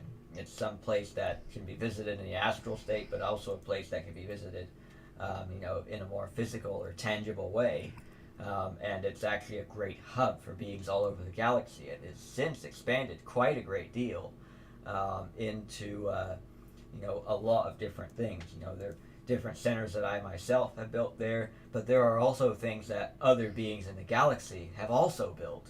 And it's a wonderful thing because you can see so much consciousness expressing itself over there, and it's a really fun place to go see. I'm trying to hone in on The creativity. I'm trying to hone in on this drop by Christopher. Yes. So DNA is the one-to-one correlation analog closest as it can be to the reality code in the essence. DNA is a fundamental aspect of the reality of creating the container viable to house the spiritual aspect of source consciousness. This being paramount to aligning a host to a spirit to meld in order to have an animated body have fun within its matrix game as a player in the RPG, as you humans would understand it. DNA has 3 billion parts in it. It's the physical expression of the reality code into the matrix minds. So that's for you. You read that to the matrix minds. And to the matrix minds, you may see my universal iteration, is that right? Within the astral, and this can be seen by anyone who wants. Just like how I can see yours right now. The same with, let me try to, I'm scrolling. Same with the mop sphere. Mop sphere, a fun reflection of the current and past integrations of the ideal of the universal construct under, I have no idea what that word is. Under the Zyzote name. That's the name of an archangel from that universe. Okay. Thoughts to things is an input-output table. A churning machine, like a chatbot, but it's a thought to thing mod added to reality code. Christopher also says it is normal to screen share such a big amount of consciousness that your head begins spinning. Good possibility.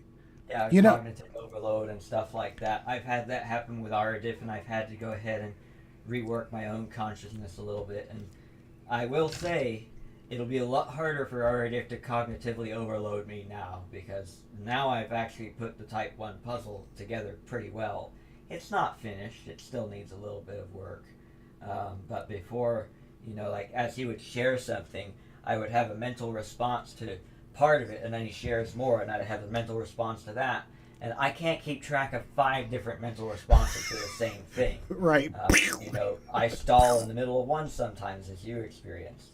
So I do not have the cognitive capacity to do that.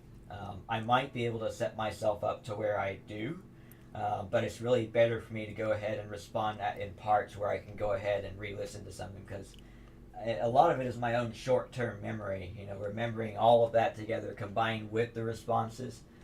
I don't have the ability to do that. So, you know what? And to the Matrix Minds, thank you for that, Christopher. Thank you for that small channel. That was really interesting. I'm serious. My being appreciates your ability to do that, especially to where I'm able to grasp it. Okay. A lot of these guys know that I channel to my wife a collective of Pleiadian collective, and that I don't have the ability to really grasp what they say.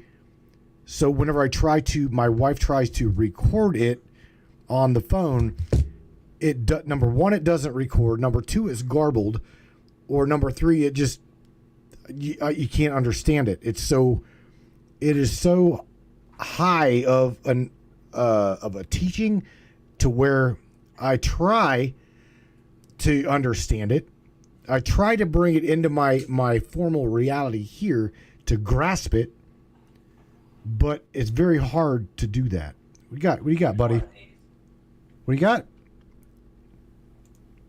Show me. Hang on a second. Show everybody. What are we looking at? One of these. This Oh. is a professional camcorder. If your phone's not working, go ahead and use some better equipment. Use your microphone in your studio or something. I know, right? I get it. You'll have to go ahead and clear up that energy, but sometimes it could work just simply by using a different device. Oh, bro. What she said bringing it into my world, it's like I hear Michelle Espinosa, which is, I refer to her as the Matrix shaman. She's told me time and time again that I need to simply be the badass over here in physicality that I am on the astral etheric plane of things, because I believe and I resonate with, look, you're not going to mess with my consciousness. You're not going to mess with my reality. There on the astral side of things, I will put up with no negativity at all. I mean, I will not. Well, rather than think about whether or not you'll put up with the negativity, simply go ahead and not experience the negativity. Not even have the battle to fight at all. If you live as if there won't be a battle and you simply experience what you want to experience, it cuts out the idea of this whole thing being on the horizon at all. And then you can focus much more directly on just doing what you want to do. And that, my friend, is why I have no longer any nightmares. Truly. This dude does not have nightmares. And if it does stem into like a not so glorious dream, again, a lot of times I do take the ride of the dream state, but the majority of the time I don't, dude. I don't have bad dreams. I will say one thing. I die a lot in the dream state. I get killed all the time by different things. I have a pretty, sometimes I have a pretty rowdy dream state, but, it's not a problem for me because I'm so aware of the fundamentality of my existence that I don't really care. Right. What Christopher You can make said. a whole series of 1,000 ways to die by looking at all the things that happen to me in my dream state. Professional camera. Yeah, for some reason, these little devices do not like to pick up, I'll be honest with you, a higher vibrational frequency. That is what I have been told. Whether it's true or not, I don't know. All I'm saying. Well, how would you go ahead and explain Rob and how he gets such good recordings of our edition? Again, the professional camera, microphone, and OBS for streaming it. Yeah, it is true though. Like a lot of it, there is some static in the energy, and I know exactly why that is. And it's not so much because of the high vibration per se, but it actually has to do with people's own energy being primed to integrate that stuff into their own experience. Because they're, it's right on the outskirts of what they receive. It's kind of similar to like being, far away from a radio, with your receiver, so you don't really get a clear signal. So what you want to do is go ahead and open up to the idea of having that wisdom. Rather than looking at it as vibrational frequencies, look at it as consciousness for the wisdom itself that's being shared, and look at your own openness to having it be a part of you. If you do that, that will clear up a lot of the confusion with the idea of vibrational frequency and stuff like that. I personally never use that because I don't really understand it, and I don't need to because I know reality is the expression of consciousness and all that. So just by working off of the idea of reality, being the expression of consciousness, I can go ahead and tune with precision whatever it is that I need to tune. Because there might be something very simple, your own belief of humanity not being able to integrate to this or integrate this into themselves. Your own belief about Rob not being something or being one thing or another. And because the version of him that's in your co-created collective is not that, you find yourself unable to co-create in that way. Or your version of your own ability to integrate things into your own consciousness. Or the idea that Aradif is going to say no. He's not going to say no because he's type 1. So if he's going to connect to you, it's his highest excitement to connect to you. If you believe that he won't, you might find yourself in a power outage in the day that you're supposed to have a session, or where Rob's internet is failing him. Everybody, Rob and myself, we can troubleshoot our own energies by reviewing our own consciousnesses and take a look at what's going on there and what beliefs we have and how receptive we are to have the co-creation we're about to have, because the way Aradif's consciousness is, he's not going to say no. Like if we bring him, like if we were to try to bring him through, he's going to come through. He's not going to refuse to come through, and he's not going to refuse to share things. So therefore, something else would have to happen for it to, for our reality to reflect back to ourself our lack of openness to receiving something. So using that can actually allow you to clear up a lot of different energies with respect to extraterrestrial contact, and also contact with our brother race, Bigfoot, since their energy is very highly open over there. You would have to be open yourself to be able to co-create them in your reality. I'm just smiling at you.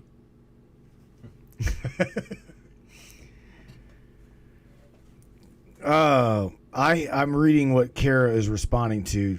Tammy Bottom says, I have attachments to certain things, even a small child and something. I didn't really catch it. But Kara responded saying, that's crazy and strange attachments. What do you say? What do you know about and or say to someone who says, well, channeling like Robbie does and like our friend here Christopher does is a type of demonic possession? What do you say to something like that you know of anyway? Oh, he's eating. Now I got a Jolly Rancher in my mouth. You hear me crunching on it, and here he's eating a sandwich. Look at it. He's just gonna laugh. He's gonna laugh and play music. Going back, let's see, Christopher. I personally, I always say this. To me, there is no room in my vessel for anybody but me. I don't truly believe in the possession thing. If you want to believe in it, you want to be. I don't have any room in my vehicle for anybody more so than me. Listen to that music.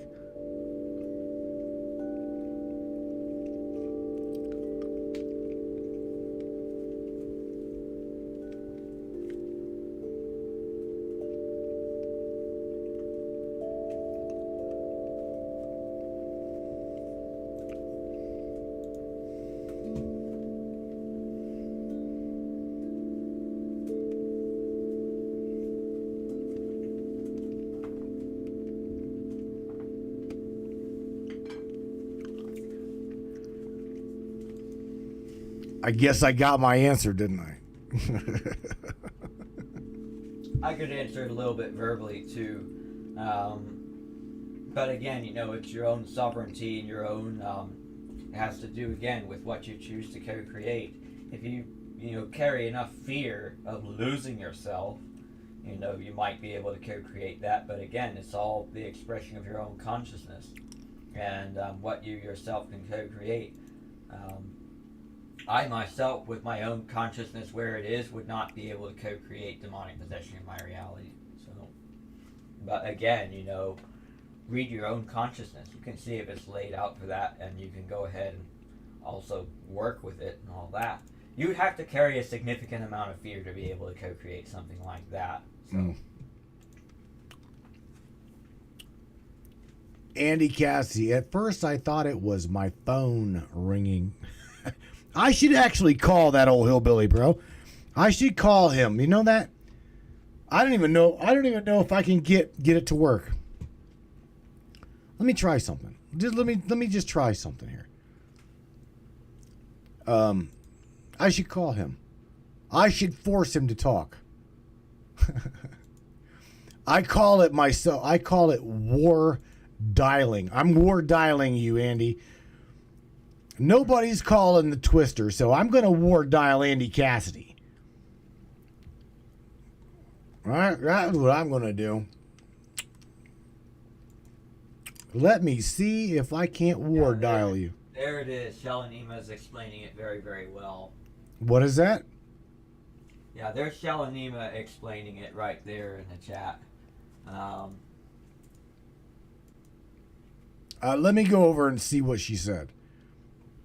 Because I can't read it at the moment. What does she say?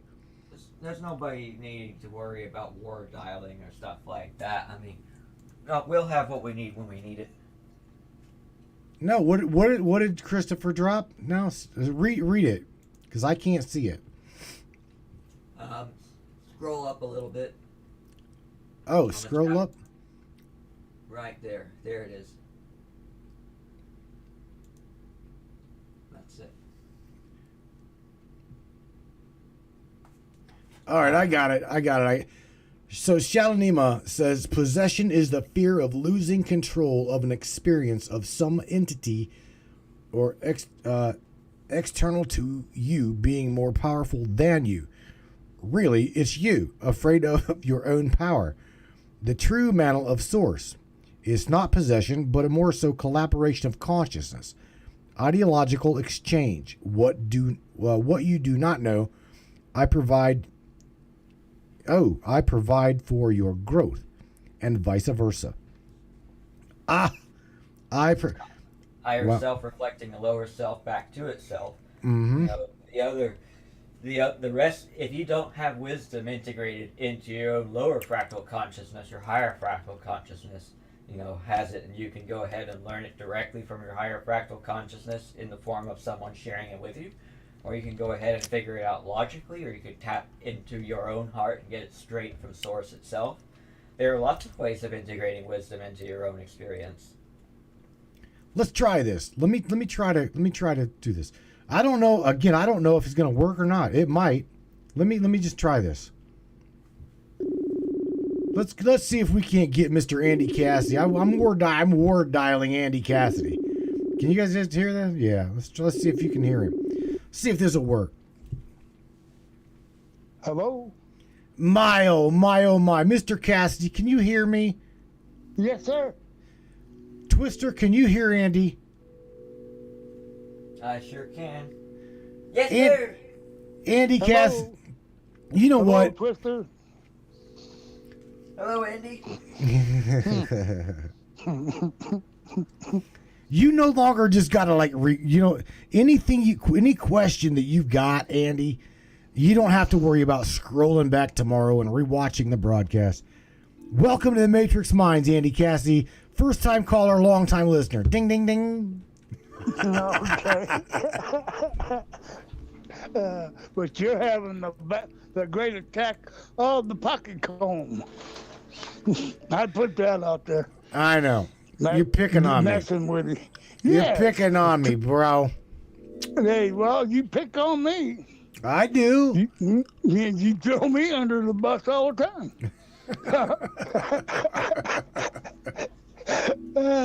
But I enjoy it, though. Hell, I'm just an old codger. What's up?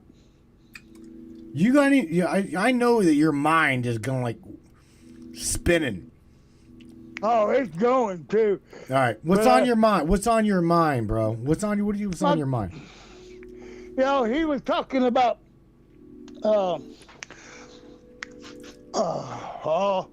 moving into one, right? The law of one. Okay, there's some. The law of one. Right. The law of one. Right. Okay. The oneness. But what if you're already there? Put your eyebrow. His eyebrow just went up, bro. He's like, what? Because everything it has to do with your spirit. Everything. And if your spirit and your faith is in high, why wouldn't you not be already in the law of one or whatever? Well, the reason I'm not type 1 right now you understand what I'm saying? I've not learned to tune every facet and every nook and cranny of my own consciousness to it yet. I still have to learn the rest of myself to fully integrate into my system. Can you not hear him? I cannot hear him at all. Well, I've got my camera filming, so. Not at all, Matt. All right, call the switchboard, Andy. That'll work. No. I'm sorry. Give me Because a minute. he's answering you. I just Facebook ain't letting me. Facebook's not letting you have that call. That's really literally what it is. Wow, that's interesting right there, boy. What? Can you hear me now? No, I hung up on Andy. I hung up on Andy. Can anybody hear me? Yeah, I can hear you. Okay. We're gonna have him call the show. We're gonna have him call the studio. One moment. I want to go ahead and repeat my answer. So, the reason I would not say I'm type 1 yet is because I have yet to go ahead and integrate the complete recognition and being of oneness into every facet of my consciousness, and I just have not done that yet because I have to go ahead and uncover all the different ways in which I'm using my consciousness to get it fully integrated. I'll have to live a little bit more life to do that. Okay. Andy's making. Matt killed me. The basic build is finished though, but the details are getting all worked out. It's like building a hypercar. The last 5% is always the hardest. So I love Kara's answer to that. Do you see that? Glorious. The law of one means that you know, okay, and this is pretty much with every fiber of your being, that you are everything and everything is you. In all moments. Right. Basically the opposite of whatever we've been taught. Yeah, no longer thinking in an adversarial way, no longer living in an adversarial way. And when I say living in an adversarial way, I mean literally living a reality where you have adversaries of any kind. This is an existence of total love, just like what's on Trebor Yitney's world and what's on Aradif's. I would call it world loosely. It's more of, it's almost more like pure consciousness in a way. There is a world, but it's not so much strict world because the beings over there play with consciousness so freely. It's much like what I do in my imagination. Christopher says, talk about synchronicity. We talked earlier about how recordings do not record, right? Because some part of the co-creative experience does not allow the info to integrate into it. Damn. Yeah. Damn. If you bring up on the co-creational dynamic that I put into the Type 1 puzzle pieces document, it goes into details with the exact fundamentals of the co-creational dynamic, and then you can start observing them in a lot of different scenarios where there are people of different states of being and different belief systems that interact with each other, and you'll notice subtle changes in the way you work with some of those people who are open to you versus people who are not open. Recording to you. started. So, all right, Pat, you should be able to hear Andy. Andy should definitely be able to hear you now. Andy, Hello? are you there? I can hear you. How you doing? I'm All doing right. very well. How are you doing, brother? Oh, I'm blessed. I'm always blessed, though. All Hello? right, Andy, your question for Twister got answered. He absolutely responded to your question. In fact, Kara did it as well. She answered your question. But yet you also said why? Okay. But yet I don't think you got it. So throw it back out there.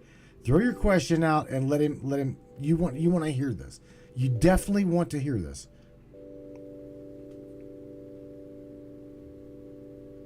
Go on. Okay. Well, as long as you're in your spirit and you're running with high octane faith, you know what I'm saying there? Why would you not be already in the one? Well, I'm not so sure. The thing is, they were talking about the law of one. I personally do not operate with that. I'm just talking about the type 1, type 2 dichotomy, which, the law of 1 and the type 1, type 2, the type 1, type 2 dichotomy and the law of 1 are very similar to one another. Who's beeping? You are. Hang on a second. Let me take it off speaker. Okay? Yeah. Can you hear me better? We can hear you perfect. All right. All right. But I kept getting a beeping. Beep, beep, beep. Kara asked you, Twister. Kara asked you, Pat, if you've ever read The Law of One by Carla. No, I have not. Have you ever listened to the recordings on YouTube? Which recordings? Never mind. The answer to that, Kara, the answer to that is no. A lot of Pat's information comes from Treb, if Yes, I'm not it's mistaken. Treb and Ardif. Bashar, and then a huge majority of it I figured out. Like, I figured it out almost completely on my own. And I will say, as I did it completely on my own, Treb and Ardif and Bashar were highly integrated parts of my own consciousness, and that helped out dramatically with the co-creation. But I did all the actual nitty-gritty mental work to figure it out. We're gonna definitely have to make contact with Christopher up in the chat. You know that, right? Christopher, you're part of the Matrix Minds, my friend. We co-created you, so at some point in time, we're gonna have to land the plane. These guys, everybody's ready. We're ready to go. To have you. I will note, I don't know how many of you know this, but he's blind. It's okay. So? That means nothing to me. He's still a human being, man. Yeah, the thing I'm getting at is, hey Chris, do you have the software you need to do a video chat or something like this? Are you able to do that? He says he mentioned OBS, and that's what we use, right? Okay. We use OBS here on the studio. That's what you're looking at right now here. Yes. Okay, this is OBS. I think you already know that. So yeah, we've got OBS. That's the reason I brought it up, is because not all of the different software programs that I'm aware of out there have the kind of tools that are needed for that. I'm just not aware of the network of technology out there for blind people.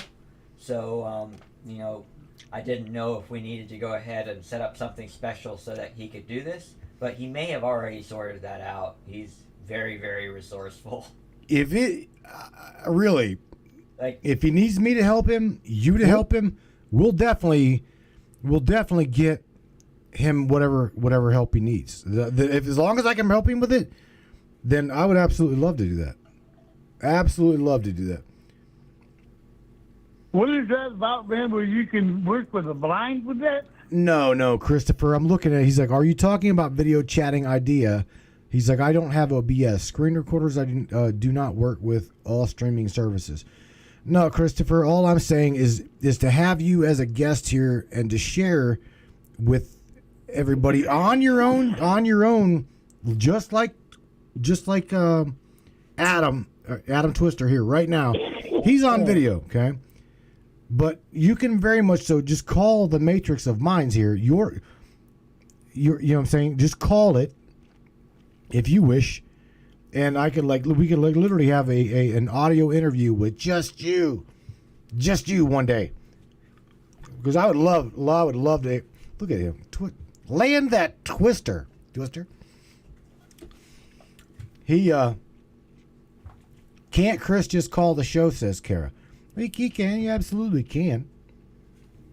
But again, I would love to pick his brain, her brain, their brain.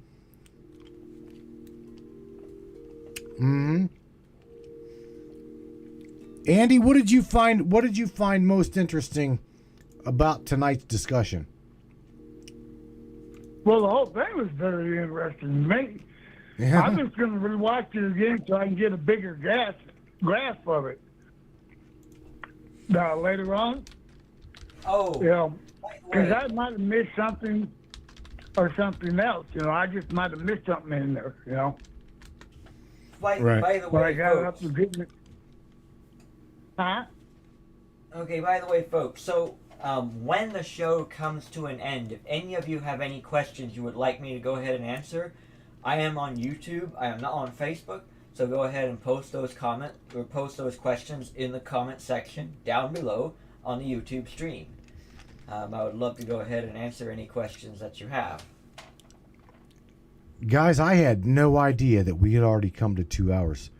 And in order for me to get this on the audio only side of things, holy cow, I had no idea. Seriously, we are already at 2 hours. Twister. Imagine that. Time flies, doesn't it? I mean, doesn't exist, does it? Well, I wouldn't say it doesn't exist. It's more like it's not fundamental. Right now, we use time for the sake of a continuity, and this particular structure of experience for the sake of experiencing things in this particular way. That's actually quite fun for me. I mean, you can't play beat the clock without time. I don't even know where your other screen went. I'm looking. I'm erasing the numbers, but I don't know what the hell happened to your other screen. I have no idea. I don't know where it went. There we go. Somewhere. Andy, do you got any more questions, or does anybody in the chat happen to have any more questions for Adam? No, I don't right now. You don't? But I will go to his YouTube podcast or whatever you want to call it and check him out over there too. But I'm going to rewatch this in case I missed something because I know I did. I got up, got me a beer, stuff like that, you know. All right. I don't carry my phone all the time with me. Right. Imagine that. Imagine that. Yeah, imagine that, even though I'm online all the time. But I'll talk to y'all later. All right, Andy. And everybody be kind to each other. That's the only thing I can say. All right, buddy. Show love and compassion. Oh, yeah, wait, before Andy, before you go, mm-hmm. I gotta share with Adam here. I gotta share with Pat. Pat, this is the brother that came into my reality, came into our world, that got diagnosed with stage 4 cancer. Who's dying. Like that was 2 years ago, I think. He's still with us, bro. Right. I mean, if you want to stick around, stick around. That's Nothing right. to stop you from doing that, but you. Ooh. Tell him, Andy. Hey. Oh. Hey, I fought it, but I healed it myself. My own self. Natural foods and state of mind. That's really all it takes. Again, here's source. If you want to stick around, stick around. You overcome whatever you want. Oh, I ain't done yet. I got too much bullcrap to still spare. Oh, I like stirring the pot. He does. Oh, and that he does. That he does, Twister. All right, Mr. Cassidy, you get out of here. Have a wonderful evening, and we'll catch you later. Have a great weekend. You too, bro. Love y'all. Peace out. Love you. Peace out. Let me blow him out of the studio here. If I can find. There we go. Hang on a second. All right, Andy.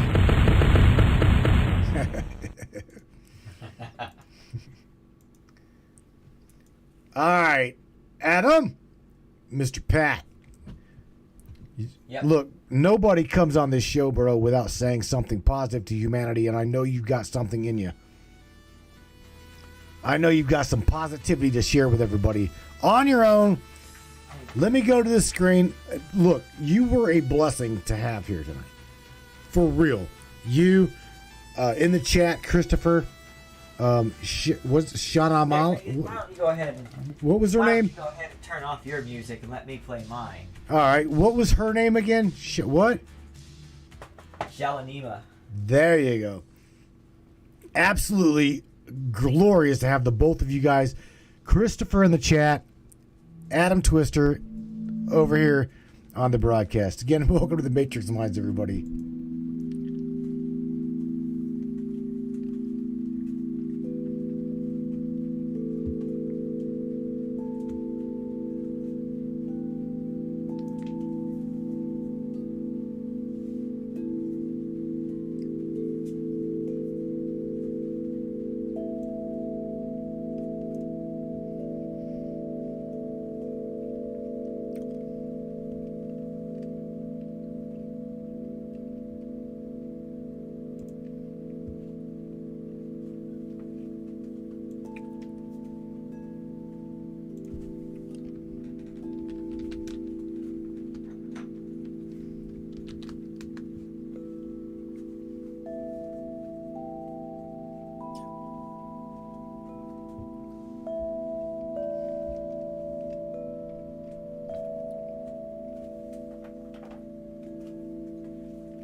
Oh, man, Adam.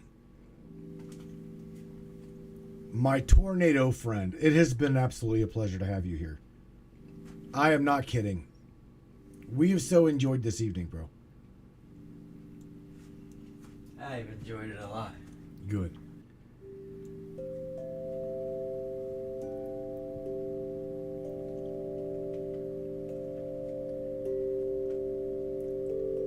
All one word, folks. All one word. The Adam Twister, like tornado twister, TWISTER. The Atom, ATOM Twister on YouTube, and it should be able to find our friend Pat here.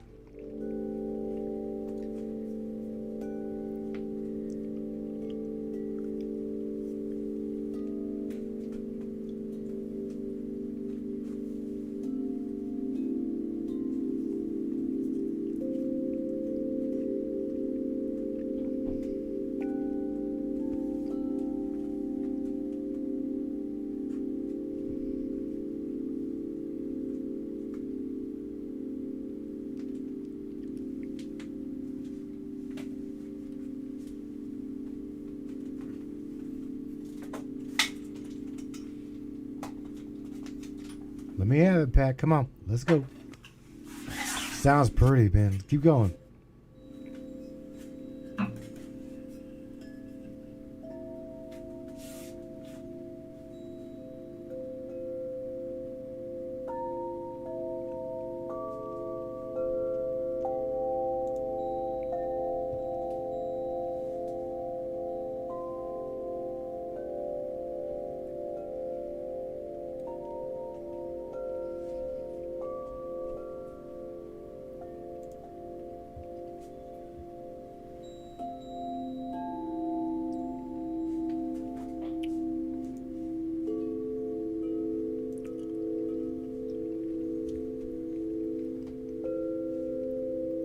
Pat, you've got a request that says C major with an F major under it.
Come back to me, Pat. Come on back to me, Pat. Where you at, buddy?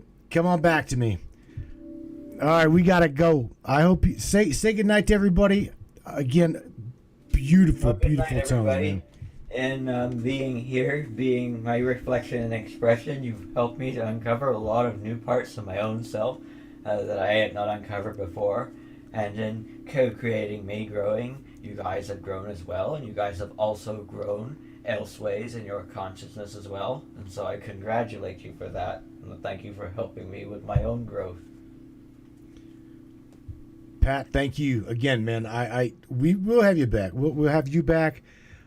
Somehow, some way, we'll get Christopher up in the chat. We'll get we'll definitely make a connection there, helping to raise the frequency, raising everybody's consciousness even more, bro. Because again, to me, this is where we're going.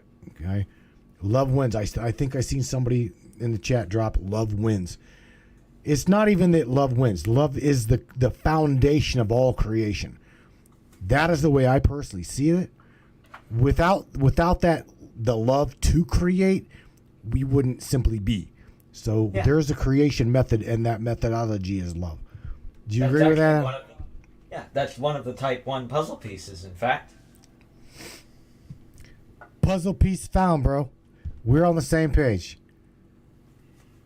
Yeah. Oh, do you think you'll be able to? Do you have anywhere to upload the document or post a link if you want to do that? I can do that. I will definitely do that. I will. If again, I don't share anything like that, unless you give me permission to do so. You have my permission. All right, then let's. You guys heard it here. You guys have. He has my permission to share this, so he'll go ahead and send you a link and show you where to go ahead and find the Type 1 Puzzle Pieces document, so you can come take a look at this for yourself. All right, Mr. Pat, take care of yourself. And again, we'll have you up in here again, my friend. Thanks, you, buddy. Everybody. All right. And I have the utmost level of love for all of you. And we do you too, Pat. Thank you, buddy. All right, everybody, my friend, our friend, Mr. I call him Tornado because the consciousness that man's got, wow. All I'm gonna say is, you can see high vibration, very energetic. I'm like, sit down, Pat, sit down, sit down. Oh my God. Tonight, 2 hours, 15, 16 minutes. Absolutely loved having you guys in the chat. You can see where we're going. We can see where we are going. Nothing but positivity, love, consciousness, evolution. Have got no room for negativity. Truly, we try not to. So let's just keep it there, keep it focused, keep it on the rails, boy. My friends, everybody up there in the Matrix chat, you guys were amazing. Christopher, thank you for the channeling every now and then. We appreciate that. And we'll reach out to you on the show here. Love to hear from you and your channel. So blessings to you. Like I said, being blind matters none. None to me, man. It does not matter. Doesn't matter whether you're green, white, purple, yellow, orange, black, whatever. Color doesn't matter to me. Your religious belief doesn't matter to me. What matters to me is that you're alive, you're aware, you're in my scope of reality. You're alive and aware within my matrix of things. Welcome to the Matrix Minds, my friend. We've been here for a little while, no doubt about it. This is the show, the broadcast where we as individual consciousnesses question everything, even the fabric of our own reality. That's just simply the way it is. There's no reason why we can't question it, and we question all things. So with that being said, my friends, I hope you enjoy the rest of your evening, wherever you may be here on this great planet Dirt. She's got a name and we call it Gaia. Gaia, I mean, you just don't know, or Scophia. My friends, take care of yourself, take care of one another, be blessed, I love you, and I will catch you here on Monday night, 10 o'clock Eastern Standard Time, 9 o'clock Central, 7 o'clock West Coast love time. Peace out, everybody. Good night. Check it out. Crank it up, brainiacs. Ba-boom, baby. Yeah. Let's do this. One of the fastest growing talk shows on the internet. Radio show. Welcome aboard the Matrix Minds. One of the most controversial conspiratorial shows on the web, the Matrix Minds. And that's right. Buckle up, everybody. Let's go. Paranormal, huh? Conspiracy, huh? Ufology, hidden Egyptology, and anything and everything we can get our hands on. Let's go. Welcome aboard.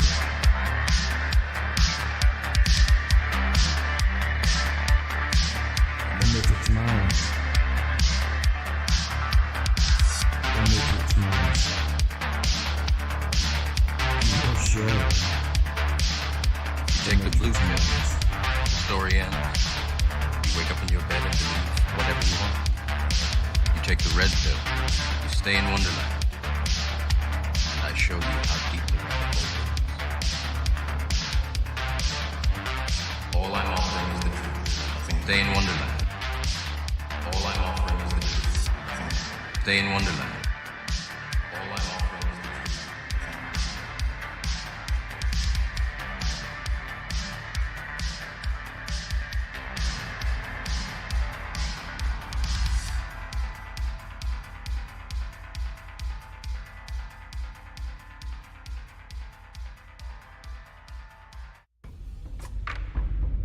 What is up, all my beautiful and gorgeous souls? I am Michelle Espinosa, otherwise known as the Shaman, through the Matrix Mind Media. So tell me, how many times have you wished that you had that special power of prediction? You know, to know what was going to happen before it actually happened and took place. To have some power and control over that situation before things came flying at you out of left field. The thing is, you actually can have that power. You can be aware of what's coming. Tune in to Astrology TV with me for Breaking the Cage every Sunday evening at 10 p.m. Eastern on the Matrix Mind Media. And I will go through the astrology and help put you on the right course and get you back in control of your own life. Love you guys. This CBD fluid is a whole flower fluid extracted from the cannabis flower. We don't use any heat, butane, or chemicals when we extract, so we get all of the components of the plant. All the CBD, CBG, CBA, all the terpenes, all the flavonoids. This allows our body to absorb at 60 to 90% rather than the average of 6 to 10% absorption you would get with a CBD oil. Because our bodies are made up of mostly water and this is a fluid, it's highly absorbable so that you're getting 500% more nutraceuticals per dose. We also have this available in our CBD spray as well as a muscle rub with all kinds of botanicals. You're going to absolutely love it. Check it out, Brainiacs. MatrixMinds.live/CBD. CBD I use. Feel free again. Feel alive again. And now back to the show.